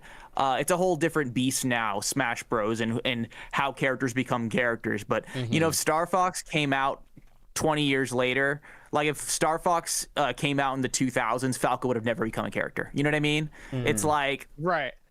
and that's Well, why I'd be willing to drop Falco, but I wouldn't be But happy here's about the thing. it. We also have to keep in mind that there could be a new Star Fox game. That's and true. if that's the case, I think Falco's definitely going to be in it. Well, I think everyone on Yeah. these top 2 rows, with the exception of Mewtwo, is like required. Like I think we need to keep those. So I was gonna say, I'm do still you even considering think- dropping Daisy. I was gonna say, do you even think Ice Climbers? Because I Yes. love to keep Ice Climbers. Okay. I think that's like Okay. Ice Climbers and Captain Falcon and even Ness to a certain degree. Like those are Smash Bros characters. Like I don't think you cut those. Okay, I can Yeah. live with that because I want to keep the Ice Climbers too. I also just want to say this is completely off the record, but I love the way that you have Jigglypuff and Ganondorf lined up. It looks like the Donkey Kong Pauline thing, where it's just like he's riding. Well, I he's wanted ri- them in on numerical order, Ganondorf. but I didn't want to change the layering of them, so I couldn't move Jigglypuff up here without being just like fully obscured by that shit Luigi shitting out. Well, I like it. I love where it is. You don't Yeah, need to no change it. changes, no notes. They're both staying. The chat does raise a good point. Are we dropping Wii Fit? Yeah, let's drop Wii I Fit. say yes. I Okay. say yes. Like- I mentioned that before. You know, Question this is kind mark. of sad, but I kind of started thinking about it while we were doing this. Is that you know, at the end of the day, Wii Fit. Wii Fit was one game that came out in what, like 2009. You know, in 5-10 years, you know, there's not going to be a lot of people like playing. Like I don't know. I mean, I hope to play Nintendo games for my whole life, but you know, like no one's really going to be nostalgic for Wii Fit, or there's gonna be fewer and fewer people that are nostalgic for Wii Fit. So I don't know. Wii Fit Trainer is just, I don't know. She was always kind of like for fun, a silly character, and Okay. So then I just guess makes you feel old. This one's gonna pay me the most. But are we cutting any of the So Retro characters? Those being Rob, Game and Watch, and Duck Hunt. I think maybe Duck Hunt, but I think you keep That's Rob the and only Game one I'm Watch. questioning. That's the only one I'm questioning, and it pains me. I love I Duck Hunt. What about Little I kind of Mac? want to bat for all of them just because I don't know. I mean, they all three of them, especially nowadays for Rob, are so entrenched in the Nintendo character canon. You can argue maybe they're like industry plants, but you know, Duck Hunt was packaged with Super Mario Bros. Yeah. Rob is like a super famous peripheral that's made it its way into Mario games. I don't know. It's hard to cut them for me. I think in general, like a Nintendo character gets a couple points in their pocket for this roster just off of the metric of being Nintendo characters. But obviously, Sonic was that's the brawl third-party character, and we already cut Joker. Do we need Bayonetta in 2026? Would you count that as a Nintendo character? When did Bayonetta? That's tough. I don't know. Bayonetta is another example of I think a character that was that really was popular during the Smash 4 era. But I think her it's not like Bayonetta's dead as a franchise, but I think it's just not as relevant as it used to be. It was a Switch exclusive in 2022, but even that was like 4 years ago. Well, yeah, okay. I mean, you're not wrong. I could see them pulling the plug on the sexy lady. Mm-hmm. So we're cutting Ryu. Too sexy for Smash. Yeah. All right, we'll cut Bayo. There's definitely seniority here in a lot of ways, and I'm not even against that. You guys want to hear my crazy take? Yeah. I think we cut Inkling, not in the sense that we're getting rid of Splatoon, but in the sense that we're making an adjacent jump to an established Splatoon character like Agent 8 or whatever you call them. I think that's a hard no, because I think it's the same. It's sort of the same design appeal with the Villager, that like it is your customizable character, because like Villager, all 8 of the skins are the different costumes and hairstyles and colors you can pick for the game. Because I mean, we talked about this with Splatoon Raiders. Like, yeah, I play the Splatoon campaigns, but you'd be hard pressed if you ask Splatoon fans what the heart of the Splatoon game is, and it's the online multiplayer. And I think that like Splatoon is the boots on the ground army character that's fighting in these turf wars. I think you need to keep Splatoon. You need to keep Inkling. I think also, I mean, Splatoon Inkling isn't really a character in the sense that like Agent 8 is, but I think and maybe this is already because I'm like already thinking of like, bad faith counter argument to what I'm saying. Sure. But on the front cover of Splatoon for the Wii U, it's the orange Inkling girl. And fighting against the blue Inkling guy. Like they are like the literal poster children of like Splatoon, at least Splatoon 1. And I think that really means a lot for a lot of people. That, I don't know, Agent 8, I mean, I barely know who Agent 8 is. I'll say that as someone who's only played a bit of Splatoon 1 and 2. So I think Splatoon, I think Inkling is a lock, honestly. How many are we at? 324, 25, we might be like way more itchy with our trigger fingers than we need to be. 35, 36. No, we need to cut like a teen amount, but what? Okay. Oh my god. 4, 5, 6, 7, 8, 9, 10, Dude, 11, the next 12, 13, Smash Bros 14, game is gonna 15, suck. 18, It's 19, gonna 20, fucking 21, suck. 22, 23, 24, 25, 26, 27, 28, 29, 30, 31, 32, 33, 34, 35, 36, 37, 38, 39, 40. These rows are 40. So we need to cut 1, 2, 3, 4, 5, 6, 7, 8, 9, 10, 11, 12, 13, 14, 15, 16. We do have 3 Mii fighters on the screen still. I still say we get rid of 2. Okay. And I'm not going to lie, I don't care which 2 we get rid of at this point. I think we get rid of Gunner and Swordsman. I'd be fine with getting rid of all of them. but Gunner, Sans. I don't. Yeah, but like maybe those characters can be represented some other way in the game. Yeah, all right. I'm just saying, like, if we're representing their source games, if I'm looking at all of the games that Mii's are included in, I could see Mii Fighter. I don't think there's a single Mii game where the Mii has a gun. Okay. Think about it. All right. We can cut. Yeah, we can cut Gunner and Sword. All right. Now we need to cut 14 more. Greninja. Greninja. Yeah, I think of the Pokemon left, definitely Greninja. Honestly, this is kind of nuts. I think we still cut Mewtwo though.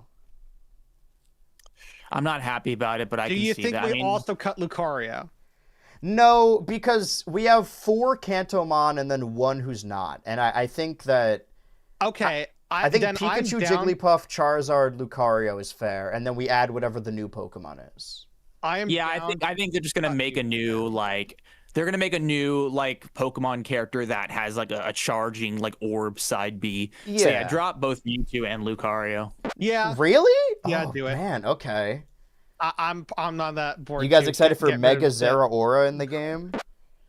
Ugh. Bullshit like that. Stop it.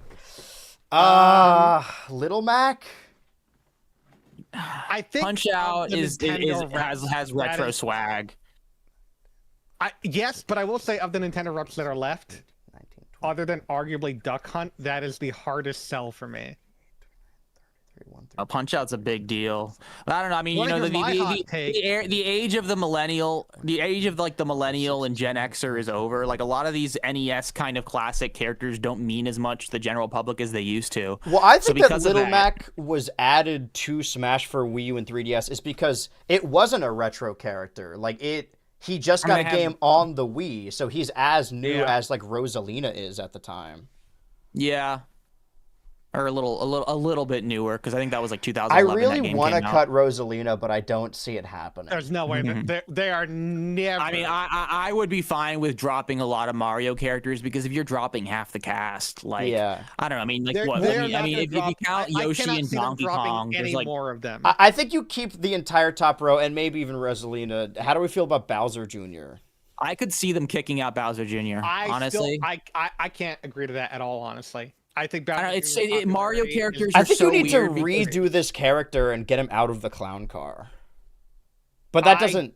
He would still have a slot. Well, yeah, I mean, it's like I could see them just making him a new character and just like not doing the Koopaling thing because Yeah, but that I don't know, wouldn't I mean, count as they like did- cutting Well, it. no, Wonder again. We have to keep in mind, like these are all things. Like if we're cutting Bowser Jr. in regards to what he is now and just repurposing him, we can't just cut him. He's Yeah. still there. Right. Like I could see Okay. cutting Ryu, Cloud, Simon, and then replacing them with characters from their series, but we're not cutting Bowser Jr. We're just changing him. So Bowser Jr. has to Exactly. stay. If you want to hear my drop crazy Daisy. take, I think we Drop should drop Daisy? Daisy. I mean, she's yeah. I mean, I mean, can we talk Galaxy spoilers? Yeah, yet, did or the is it post-credit still too scene? soon? Yeah. Is it still too soon? No, I think no, it's been no. I mean, here's the thing. okay. I don't disagree, but we got to keep in mind like what their mindset is. And their mindset is Daisy is very if Daisy wasn't as popular as she was, she wouldn't be in Smash, she wouldn't have been in Wonder, and she wouldn't have been like the tease for the next game. I just do not see them dropping Daisy. I cannot see that. Okay. But if it was between I Daisy and understand why Rosalina, you say that. I find Because it yeah, no, harder to see Daisy. them dropping Rosalina than Daisy. I always talk about this on this show because it's just so interesting to me that Daisy sort of became like went from being sort of a sidelined, spin-off character to they kind of turned her into. I mean, I guess she was in Super Mario Land, but she's more known for just being like the other Peach in like spin-offs, and now she's considered effectively part of the main Mario, one of the Mario girlies. She didn't shave her chin though. She didn't get that surgery.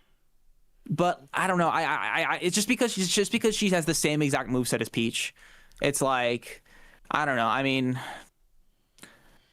Now we're getting real desperate here because we need to cut 11. To be fair, Luigi had the same moveset as Mario in his first Yeah. game with Mario. So do you think that Daisy could get a moveset redux and become her I own could see them thing? doing that. Well, I mean, to be honest, I don't know if there's much material for Daisy, so they'd have to get creative. That They'd give her Zelda's side they B, give her and then it would Patonga's summon one of those spaceship. one of those dudes that has the sunglasses. Because we're getting desperate, I like. Well, okay, What- but do you want to hear what my hot take is? Okay, yeah, I want to hear that first.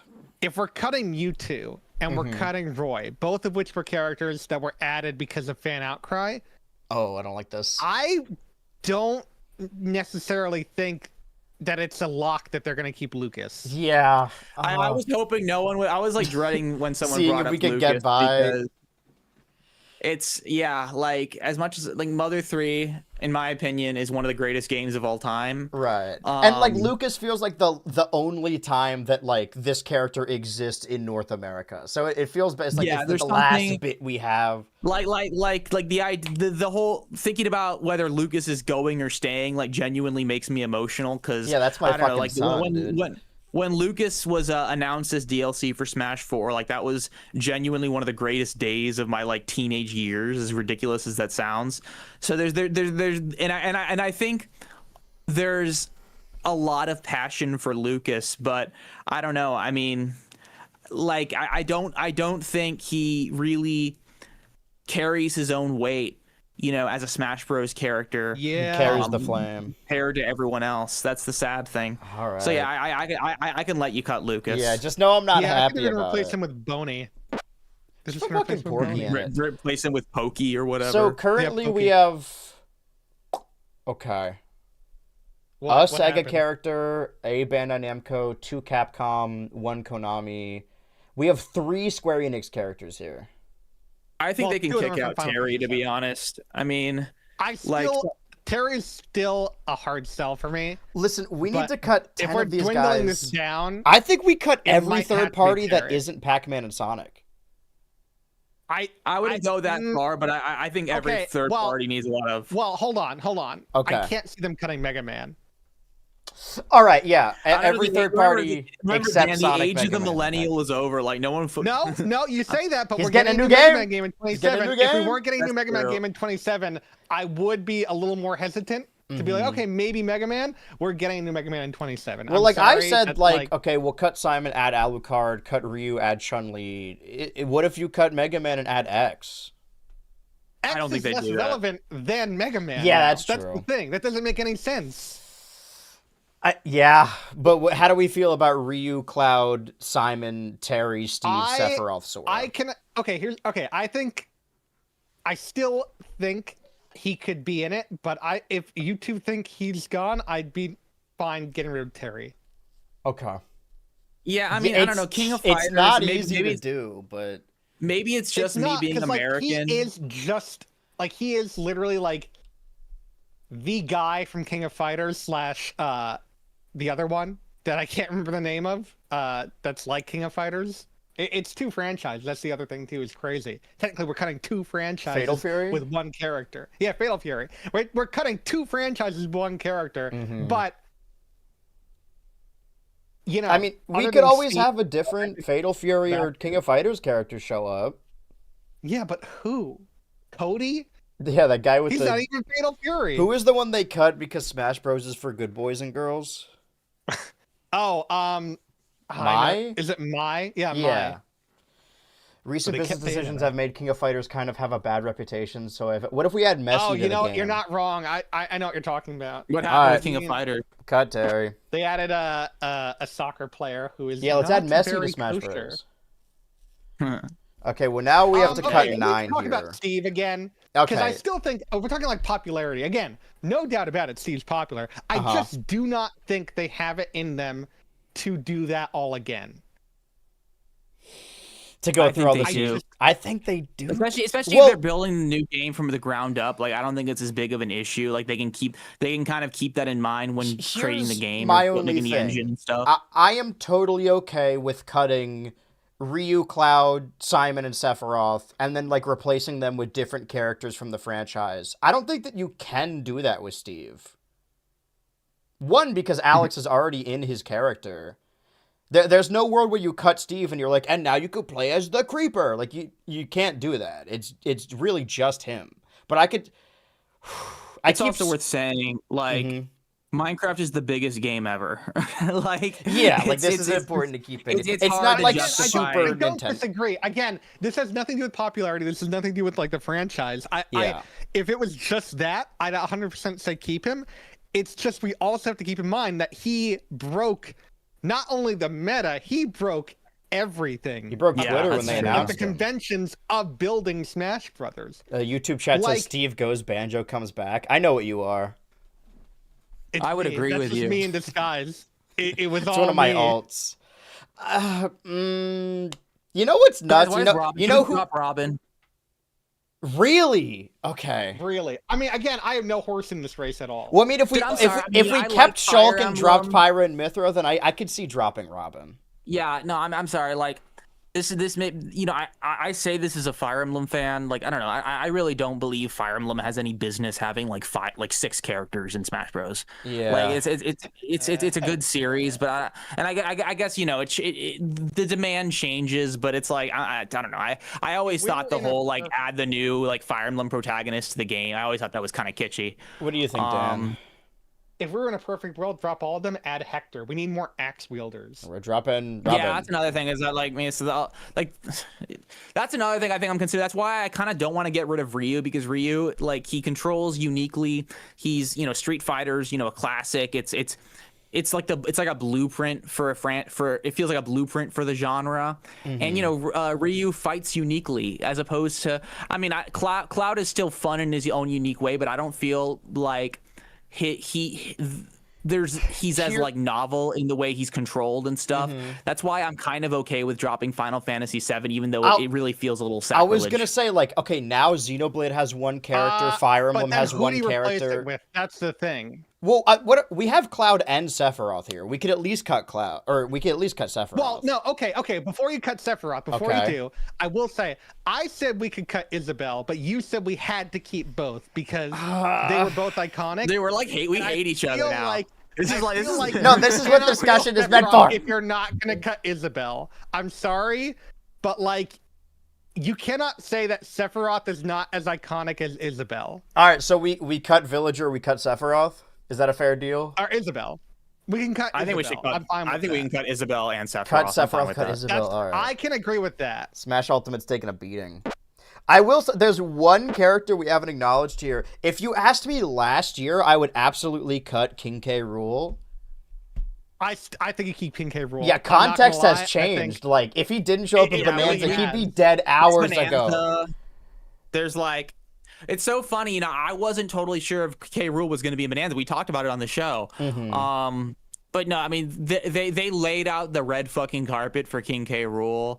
I don't know. I mean, I think honestly, I think they're going to add the other villain too, if they were going to. That's true. Like, I think they would add the other villain. Don't forget that Dixie is now playable in Donkey Kong Country Returns HD. Why is this bothering me? Why can't I remember? I love the guy too. Voidco? Yeah, Void. I don't know why I was thinking like Vile. It's Voidco, yeah. That's a dumb name. Void Kong. That's he has like all these jars that you can keep liquids that you usually keep in vials, and I don't know. Dude, I'm honestly not sold on Sora still being here. At least in terms of like. Okay, so like I said before, keep Sonic, keep Mega Man, keep Pac-Man. We have to cut 6 characters, and 5 of them are. We have 5 third parties standing here that I really don't necessarily think we need. I think at the very least, cut Ryu, Cloud, Simon. It's a seniority thing for me, but Sora just doesn't feel like part of the family. Like I feel like. But you have to think about like long requested characters. Like, I mean, he's in Super Smash Flash. People have wanted him since Brawl. I don't disagree. The problem is, like, again, I'm making the argument that I made for Steve here, but like, he was a bitch to get in this game. Yeah. Specifically because of copyright. And I can't imagine he's going to be any easier to get in the next game. Okay. So if any of these guys left were to get the cut, it would probably be Sora. Okay. We have been really cutting and shaking these bottom rows. Because obviously we want to keep everyone that went from Melee to Brawl. Their seniority. Can we reopen this Falco discussion? I'm sorry, I cannot see Falco getting the cut. I can't. You think that Star Fox deserves more characters than Animal Crossing? Yes. Are you kidding me? Just because of seniority. 100%. Just because of seniority. But like, I mean. 100%. Oh man. But yeah, I mean, Animal Crossing is objectively bigger and more popular. Star Fox also has more characters than Fire Emblem currently in the game. Well, I'm going to say that as well. But, like, I don't know. I kind of agree with Dan, even though I said Falco earlier. I understand where he's coming from. That I don't want to do Falco it. Falco's just been a part of the whole thing for too long, Well, okay, like technically, there's more Metroid reps than there are Fire Emblem reps. If we want to go that route. I mean, do we cut Ridley? And it's all a seniority thing. I mean, at least for me, I feel like that's Yeah, there's a lot of as much as I hate NES to say it, characters here. it's like NES characters. I feel like they have, they get treated unfairly. They get I don't know about that. they get a discount. They get a senior's discount. Like Yeah. there's something about like the story of Nintendo that Rob is a part of, that Pitt is a part of, that really keeps them in, even though, frankly, as much as I hate to say it, their franchises are pretty irrelevant nowadays. And I think like Star Fox is a little different because now you have Fox McCloud in the Mario movie. Star Fox is still a franchise that's been kind of like on the back burner, sort of meandering for the last 20 years, 30 years even. Like, as much as people love it, like Star Fox is the kind of franchise, a lot of its identity is defined more by Smash than by itself. Yeah. And all that's to say is that with all that being said, like Falco is a character, that ain't Falco. I mean, it's so hard to think of Smash Bros. Without Falco. We have Like, cut honestly, every if we're going clone and back to the Echo character- except for Falco and Daisy. Well, Falco's not a clone. Let's be Okay, so real the here. only Echo left is Daisy. I was just say I could easily see Daisy being cut before Falco. I'm not gonna lie. Same. But do we cut Daisy? How many more? How do we many need? more? Wait, okay. We gotta how cut many more 6 cuts do more. We need to make 6 more. 6 more. Mm-hmm. Okay, let's keep her for now. And Okay. let's.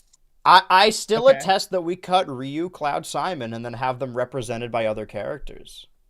Okay, here's the thing. I just don't like that idea. I can Okay. agree at least for Simon because I feel like Alucard could work. I feel like Okay. Alucard is popular enough that it could work. Mm-hmm. That's actually a good point. I think there's like something about Ryu being replaced doesn't feel right. Something about Simon being replaced, I'm a little bit more okay with, and something about Cloud being replaced doesn't feel right. I feel like Simon has like co-stars. Like there I think there's more debate over who's like the poster child of what's it called of Castlevania. But like Ryu and Cloud, I mean Cloud to me is like Final Fantasy. And Ryu Cloud to me is is the Street hardest Fighter. one for me. I Just mean, because I it's like, honestly would if say you I want a think Final Chun Fantasy Li's more character, popular who do you than replace it Ryu. with? Well, for So- Cloud, what'd you say? I think Chun Li is I more can't popular than imagine Ryu. you replace. I don't agree, but I also can't say that's not a move they would not make. That being said, I think we gotta stick with the idea of if there's gonna be a Final Fantasy character in here, it's going to be Cloud. I just don't think Okay. there's anyone else it could be. Yeah, because they could Like, I replace it just- with a different Final Fantasy protagonist, but Final Fantasy VII is the most famous one. Like I mean, the guys, Final come on. Fantasy Tingle's- VII is I mean, like Mingle's right there. Tingle. yeah. I mean, honestly, the only Tingle. thing that I could imagine them like replacing Cloud with is like a recurring kind of class, or sort of like Dark Mage or Cactar. something like that, like Replace like it Mario with a Hoop 3 Cactar. on Let's 3 do it. thing. Well, if we, if the embargo has been lifted on the Mario Galaxy movie, Rob was in that movie. Mr. Game & Watch was in that movie. Duck Hunt was not in that movie. Again, yes. That is like the only retro. Duck Hunt was referenced in the I am first like- Mario movie, though. That was He was 2023. referenced in the That's an first Mario entire movie. age ago. But Kid that was Icarus still was in the after first Mario Ultimate. movie. Well, Little Mac was in the Galaxy movie for like a frame. I'm just saying that Honestly, this is all like justifying like my NES bias. I feel like there are a there's lot of some- NES characters here, but I don't. You have to keep Game & Watch and Ice Climbers. I think the rest is maybe free game. I'm Watch more isn't tentative even, to remove Rob because Rob isn't NES. just Smash Bros. He's also been technically now in 2 Mario Kart games. Well, wait, you're saying remove him? No, I'm saying no matter what, keep Ice Climbers and Game & Watch, but I would also argue you keep Rob because he kind of goes past that. I agree. Again, I think Duck Hunt's the only one that's up for debate. Yeah. And I think. Okay. At this point, I can let Duck okay, Hunt go, let's as just, unhappy as I am okay. about it. okay. I think we do Duck Hunt. I think we do Simon. Switchy, what do you think? Compared to everyone else, like I can work with that. Okay. Remove Duck Hunt. I'm not. This really aches, dude. Yeah, well, now it's okay. There's only 4 more characters we have to cut. Oh god. So I'm now like understanding why like Fawful's minion hates Rosalina so much, because it's like, I don't know. Yeah, we have Rosalina shouldn't Peach, be here. Daisy, and Rosalina here. She really shouldn't, but you know she's gonna be in it. Yeah. I mean, people love Mario's too popular, you know? Yeah. It's like I never understood the Rosalina hype. I never got it. she's mystical. I don't know. No, I mean she's mystical, yeah, but like, what's she's so boring. I think she's just boring. I mean, for a Like, while, I would she was take just like Daisy the any newest day. human Mario character, if we want to call them humans, even. I mean, isn't she still technically the newest? Yeah, I guess they just reintroduced Pauline. So yeah, I guess. Yeah. I mean, yeah. Okay. Okay, let's just talk about these individual franchises. Is Punch-Out as popular as any of these other games? Okay, you were also going to Punch-Out. I was going to Yeah. Punch-Out too. I'm like, I think we might have to cut Little Mac. And people don't even like playing as him. Yeah, he's not fun to play as, and also like I love Punch-Out Wii. Mhm. It's such a good game, but like, I don't know. I think we gotta.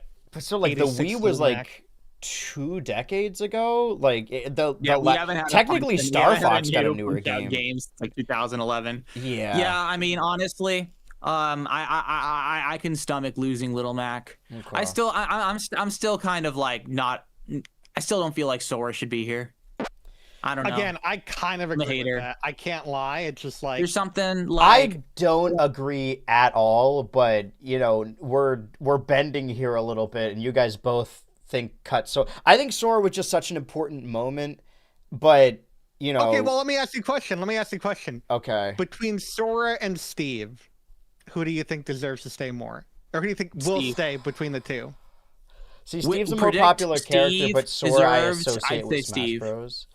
I will cut Sora, but you know, I also don't think Sora's moveset is that interesting. That's another thing. It's really like, not. It's really not. I'm sorry. So we have to It's, I cut mean, it's hard to make 2 interesting movesets, characters especially here. for like, whoa, he's a sword character who like summons elemental magic. K. Like, whoa, I don't know. I think we can cut Mr. Saturn. That's not fair. Let's cut just the red Pikmin. Just Really tough. Oh man. How many there's more? 3 left. We have to cut 2 more. 2. Oh, 2 more. Oof. I'm starting to get a little. Well, honestly, I think I dropped Steve before I drop any other. Okay, I think for me right now, Thank you. the character that I would most likely want to drop from here is Daisy, followed by Steve, and after that, I would probably say Ridley or K. Rool. As crazy as that sounds. Probably Ridley Here's between the what I 2. want to say real quick. Obviously, this is a Nintendo game, and this is like a celebration of Nintendo. There's one Microsoft character, one Bandai Namco character, one Square Enix character, one Sega character, but there are 2 Here's the Capcom characters. Yeah. Okay. But that's Yeah, not but like fair. to me, That's like so Mega Man and unfair. Street Fighter are in like whole different worlds, despite being both Because being then you Capcom. have no fighting game characters. You Yeah, have no, no fighting game characters. Yeah. You guys shouldn't have cut You know, Min Min. What can I honestly, say? like- You cannot count me Brawler. That does not count. That No. does not count. Okay, Don't well, let even- one at a time. Well, remember, is how- this more about like what we think is gonna actually happen, or what we want, what we'd be willing to Just sacrifice? a thought experiment of, If, you no, know, we're saying yeah. if they had to cut it to 40, this is kind of like what our mindset of like what we think they would do, right? Isn't that like You know, honestly, well, I'm, it's like starting what to we, well, yeah, like realistically, actually- what is the best like 40 character base roster? If we're developing this game. Charizard still the most popular Pokemon? Wow, I didn't realize Greninja was as popular as he was. Shit. Yeah. Well, I mean, that puts us down to 2 Pokemon. Like, is that? and one of them is Jigglypuff. yeah, it's funny. wild. I think it's tough to do. I will say though that like I think the gimmick of Pokemon Trainer is what makes it interesting, and I could understand that like. I don't know if I would necessarily want Charizard without the. But we can't cut Charizard. That's like ridiculous. We can't. You really can't. I saw a unfortunately. post the other day that's like, oh, they should add Peppy and Slippy because they're the most popular Nintendo character that isn't in Smash Bros. And there's like I don't think that's 30 true. there's like 30 That is Pokemon not ahead even of close. Slippy and Who Peppy. wants There's like Slippy? 100. There's like 200 Pokemon ahead of that. Nobody Yeah. wants Slippy. I don't know, as much as I hate to say it, like I can probably, okay, so I feel like a character like K. Rool is sort of inflated in how much demand there was for him compared to how popular he actually is. Not to say that I don't like K. Rool, but I think a big reason he was a common request was that Mario had Bowser, Link had Ganon, Samus didn't have Ridley, but Ridley was also popular. So Donkey Kong had like K. Rool, but K. Rool hadn't appeared in a while. Donkey Kong wasn't as like relevant as a game series as it used to be. But K. Rool, Donkey Kong is still like a classic character, and having Donkey Kong's nemesis kind of makes sense to put in. But I feel like on his own, like K. Rool doesn't. I don't know. There's a part of me that's like more willing to let him go than a lot of the other characters. Can I say something crazy? Cannot agree at all. I cannot agree at all with that. I want to build on that I take, think Ridley would be an though. easier cut than K. Rool. Because we're getting a Donkey Kong movie, and if we don't get K. Rool as the villain, I would be shocked.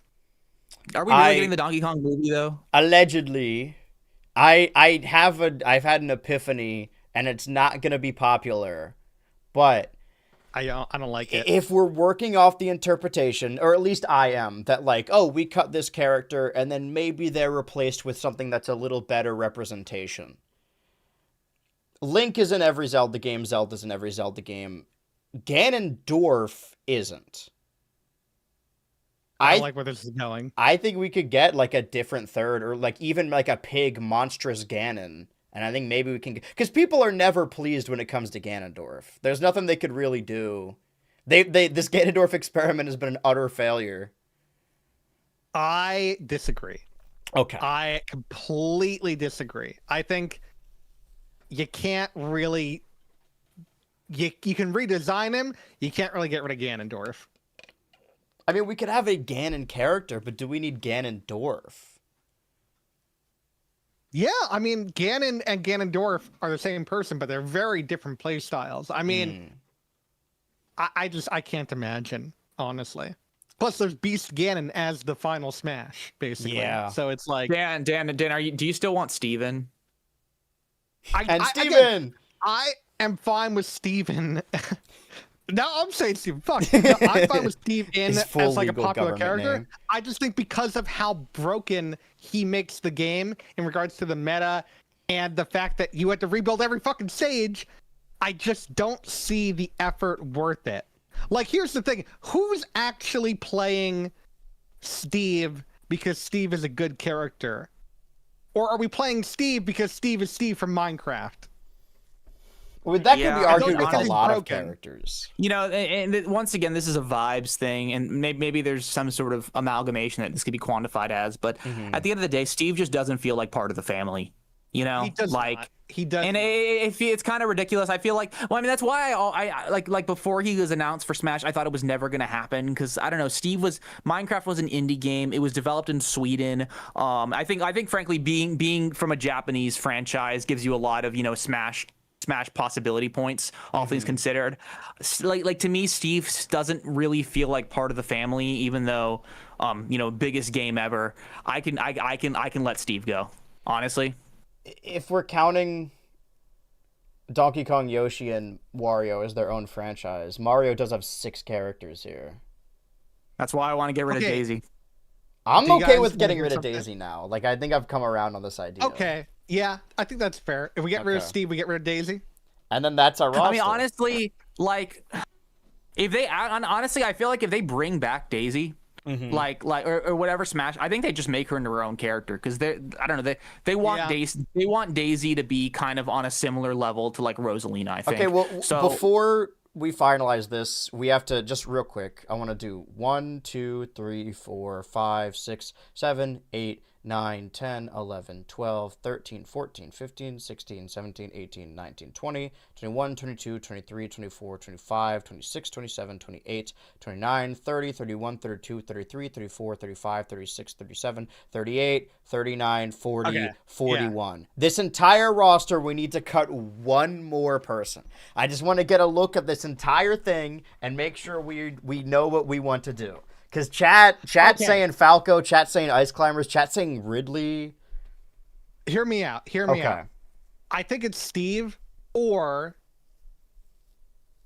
I could see them completely reworking the me character as a completely different character that's also a me. That's not a fighter, but plays with the gimmick that it's a me. In games like Tomodachi Life, in games like Miitopia, and the fact that it's a me from like the me maker sort of thing. Right. I But can now we're see getting them doing That's actually a semantical. thing I was thinking a little earlier. I was thinking, like, what if they do like a Me Knight character, like based off of like Miitopia or something? Well, I would say that like whatever me rep we have is just still like whatever they do with the me. The reason I'm keeping one is the idea that they consolidate all the like we're getting into semantics now. If we believe there's going to be a me character, then we can't cut the me brawler specifically. Because I feel like that would. If I'm looking at this whole list, it's Steve who sticks out like a sore thumb. Wait, that's I because don't he's think alone two at the ways about bottom. it. I would sooner cut If Ridley you bring than him Steve. up, I still think he's. I don't know, man. I mean, Metroid is like a Nintendo is a Nintendo darling. You know, Ridley has been a character that I mean they were considering him for a long time. It was just Masahiro Sakurai But couldn't should really Metroid have more imagine him. characters than Animal Crossing? Yes. Yes, All right. yeah. Yes, 100%. Well, I mean, I don't know. I think we're glazing Animal Crossing a little too much in regards to the fact. I'm just looking at the sales numbers. Isabel, but like, But Animal Crossing's big, but it's like the difference between Villager and Isabel was the same character almost. Basically. Villager and Isabel are similar characters. They control differently, control similarly. They have they have a similar strategy. Samus and Ridley are completely different characters, and I think that does count for a lot. Okay. And there's a dichotomy between Samus and Ridley. I think that matters a lot. I'd vote Ridley over Steve. And honestly, it's funny because I don't even think Ridley's like that fun to play. No, I still think like Ridley kind of earns his place. I mean, half these characters aren't that fun to play. I'm not gonna lie. Yeah, I was saying like this game's gonna suck. Iconic. Well, this isn't base roster. We're doing this and then adding like 15 more characters. Now, which 15 are we adding? Well, that's a story for a different day. We're not doing that right now. Exactly. YouTube chat says Ridley wasn't in Metroid Dread. He wasn't even in 4. He's not as relevant as others here. That's true, but I mean, he was in Super Metroid. He was in Metroid 1. I mean, I don't know. That's like the but he made graduation. It's like, oh, but he was in Super Metroid. He was in Super Metroid. Yeah, no, he was in Metroid Prime 1. Was he? I don't think he was in Metroid Prime 2. Metroid Prime 3 he was. I don't know. Ridley has appeared throughout all for over decades, even if he's not as relevant anymore. He was in Metroid Samus Returns remake. They added the final boss with Ridley, even though the game originally didn't have a final boss. He was in Metroid Prime Remastered. He was, True. but I mean, he wasn't. They didn't go out of their way to add him in the same way they did with Metroid. I still think Ridley. Ridley is and also Ridley has already been. I think it matter. I think it is worth something that Ridley has appeared in Smash Bros. Before. He was a boss in Brawl. He was a stage boss in 4. I mean, there's like Ridley's always kind of been considered part of the Smash family, even when he wasn't a character. That like there's something that keeps Ridley engaged in a way that other characters aren't. I don't know. I mean, I understand the argument though.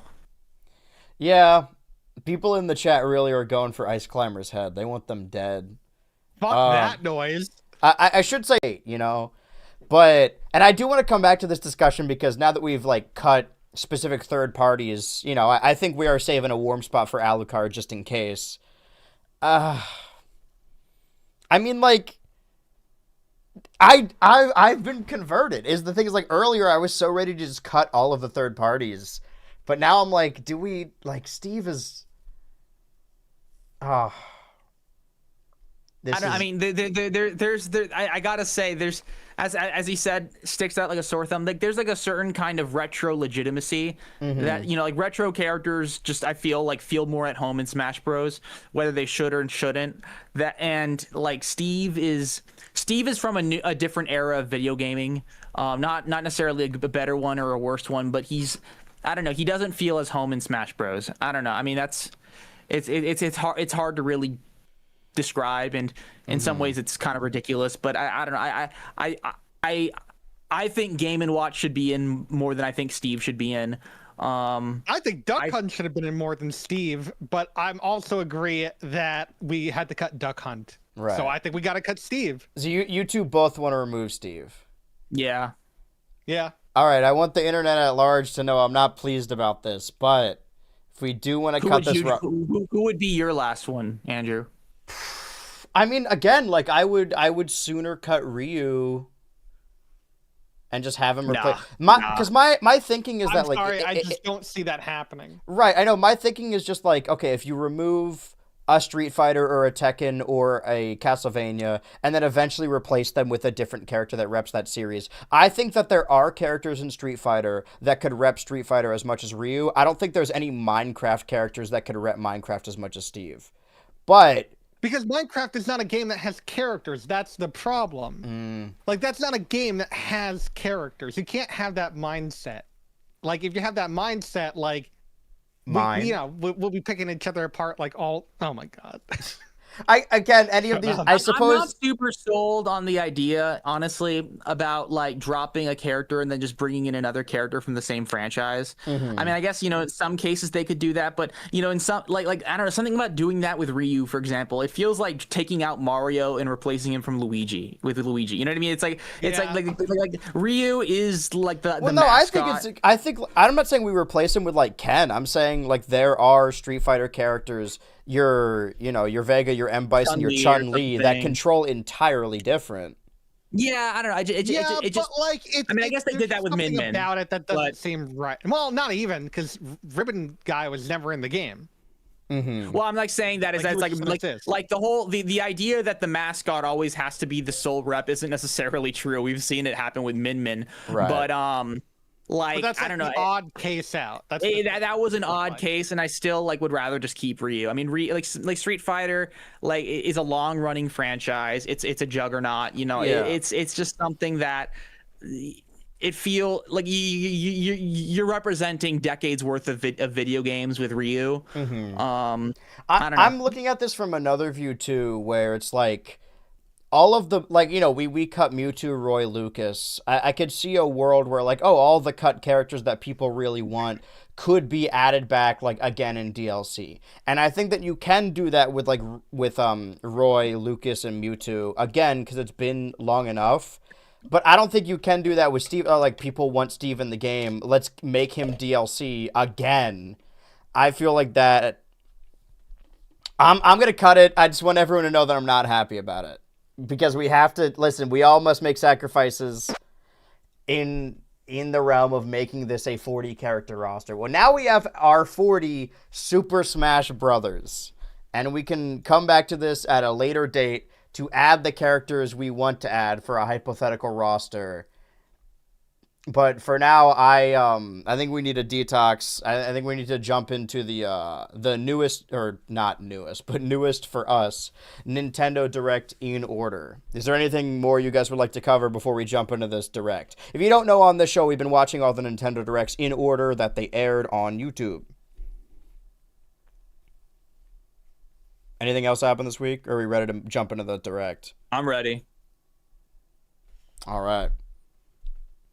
This is, by the way, the last Direct we watched was 30 minutes. This is 6 minutes and 26 seconds. So, see what's happening November 2012. I think that the Wii U is out now. I believe so. Hello, everyone. I think so, yeah. This is Satoru Iwata from Nintendo. Today, in this Nintendo Direct Mini, we would like to provide some additional information. Yeah, released November 18th, 2012 in North America. So this is now a post-Wii U world, or I guess a during Wii U world. Oh, you did the Direct. We have been using this game's spot fast functionality to calculate. I swear the to God, total if this is number of more new coins Super Mario Bros. collected 2. by players from all Oh over hell the world. yeah! More new Super Mario Bros. update You have a Let's whole fucking console go. out. Our official website. The total number of coins collected No has now fucking exceeded way. 300 billion. Yes. Jesus Christ. Everyone on the development team is so happy to hear that such a large number of coins have been collected. Thank you so much to all of you who participated Were you guys a part of in that? this coin Did you collection. contribute to the coin counter? In order I to think so. show our appreciation I for did this, play the game, but I don't know if I played I it. think so too. an additional new downloadable Coin Rush course pack, Wow. and we have decided to offer. I didn't remember them to pushing you new for Super Mario free. Bros. 2 as hard as they did.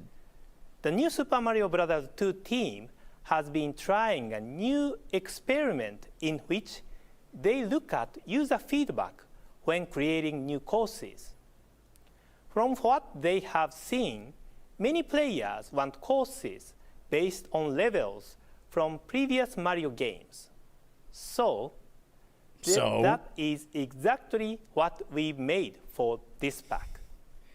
The YouTube chat These says when y'all talk courses about preserving might remind history and you roster, it of really just classic seems like Mario y'all just courses, mean Melee and such as NES the reps. original Super Mario Brothers. Yeah, basically, and exactly. Super Mario mean, yeah. Brothers 3. I'm sure they will feel very nostalgic for series fans. This free I don't remember DLC this. pack Do they just will do be old Mario available levels? during the Because dates Reznor was in listed base below. game. That was in DLC. Also, This I'm free getting a DLC sinking pack feeling we're not going to see will be any available gameplay in this Direct for a Mini. I limited think it's just going to be him on a green time screen. immediately This is after so the funny. Nintendo Direct. Yeah, I this mean, is to be like fair, halfway I'm fine over. with that. We've been talking for like 2.5 hours after the about free Smash distribution. Bros. Yeah, we need a little has ended. detox with. We need to look at Iwata for 6 minutes. Don't miss out on this special I wonder what opportunity. Sakurai I would miss think of him the so roster much. He was repick. so We hope cute. that this free DLC pack will give you He's like, Look- not enough another paint chance roller. It needs more once paint again roller. enjoy what new Super Mario Bros. 2 has to offer, and will keep you playing new Super Mario Bros. 2 for a long time.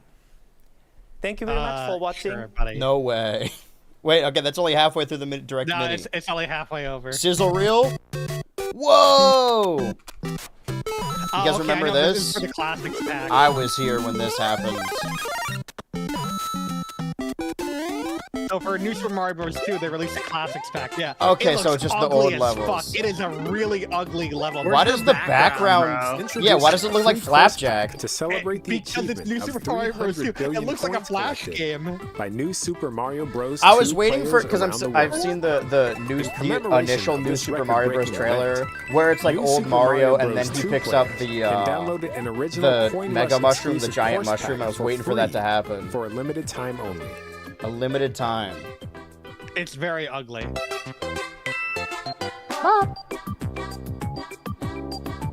These were the first seeds features of areas Mario from Maker. Super Yeah, it's Mario got Bros. like for the a weird like NES paint that blot old on school it. players will instantly recognize. See, I would have thought this was like so fucking cool in 2012 though, because I didn't think I started collecting retro consoles yet. It's so The second retro. course Yeah, features a I mean, compact genuinely, areas like, from Super Mario Thus was the Brothers internet 3. at the time. I think I think the blocks you can jump on are kind of cute for this one, for the Mario 3 one. I think that most of the final directs course we've pays seen so homage far to are the all original like Super tied to Mario New Brothers Super Castle Mario Bros. course, 2 somehow. complete with a battle against. I reiterate that the Wii U is like out in North America. We haven't seen anything from it. I guess they kept it all for E3. They didn't trust the direct format yet, but Each course contains get there one of multiple these routes, days. So keep your eyes Oh, peeled. I forgot about this. You may be able to find some like I'm surprising there. secrets on your way to achieving a new Coin Rush record. this is nonsense. Now I'm starting to understand the new Super fatigue a little bit To more. access the new Super Mario Bros. 2 shop, connect to the internet, and then select Coin Mario Rush. was a Yeah, I big mean, deal. like it was Touch like the I shop feel like I button got at like the bottom some of the undue screen. hatred, but Browse and like purchase it was was- kind of ridiculous in You 2012. were not there. The I've been shop doing this button will thing in not my display Patreon where I'm immediately watching after like the purchasing new episodes Super of Mario Bros. WWE, 2. the wrestling weekly make the show button appear, that I started you'll watching need as to a receive kid, Spot Pass and I'd always heard people like notification about the game. talk about how awful the era is, and I'm like, nah, you just weren't there. Like I remember it being really cool, Notifications may and not now I'm like arrive watching it immediately every week, if and I'm it's like, been a while okay, since you maybe played this Super actually Mario isn't that Brothers good. 2. After People launching love the talking game, about their check favorite the thing, but they don't options love to make watching sure your it. spot pass setting is switched to on. I guess the same applies to Lucas in Smash Bros, who we cut earlier. The Gold Classics pack. Like, people are fans can of be Lucas, downloaded but are they free fans of for a Mother? limited time Of his only. mother?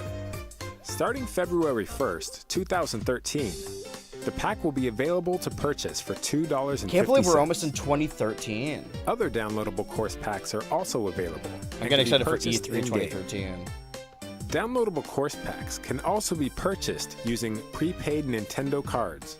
You can also purchase packs by adding funds to your eShop wallet with a credit card or by purchasing a download code. For Do details, allow the credit card. please see Nintendo's official They should have website. Nintendo themed credit cards. Is that it? I think that's it. That entire direct was new Super Mario Bros. 2. Well, I think that's everything. We have a comment on the stream. I got a good feeling that this stream is gonna go semi-viral if people are arguing enough. Semi-viral if people are arguing enough about it. But I'm gonna be hearing about this in the morning. I have been your co-parent, BHultra. And I have been your co-parent, Switchy. And I've been your Funkle Dan. And I am gearing up for the feedback, and right now, I'm hanging up.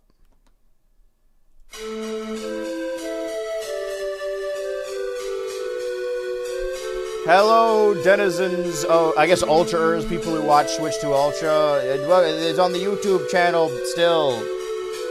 Opening up the floor as we do this outro. Don't forget that tomorrow at 1 p.m. Eastern Standard Time on this same channel, we will be streaming the second installment of Total Tomodachi Island. Now that I figured out how the game works a little better, I'm prepared for that to be just a solid 3-hour stream. Who knows who will be eliminated this week? It will happen every week. Also, just know,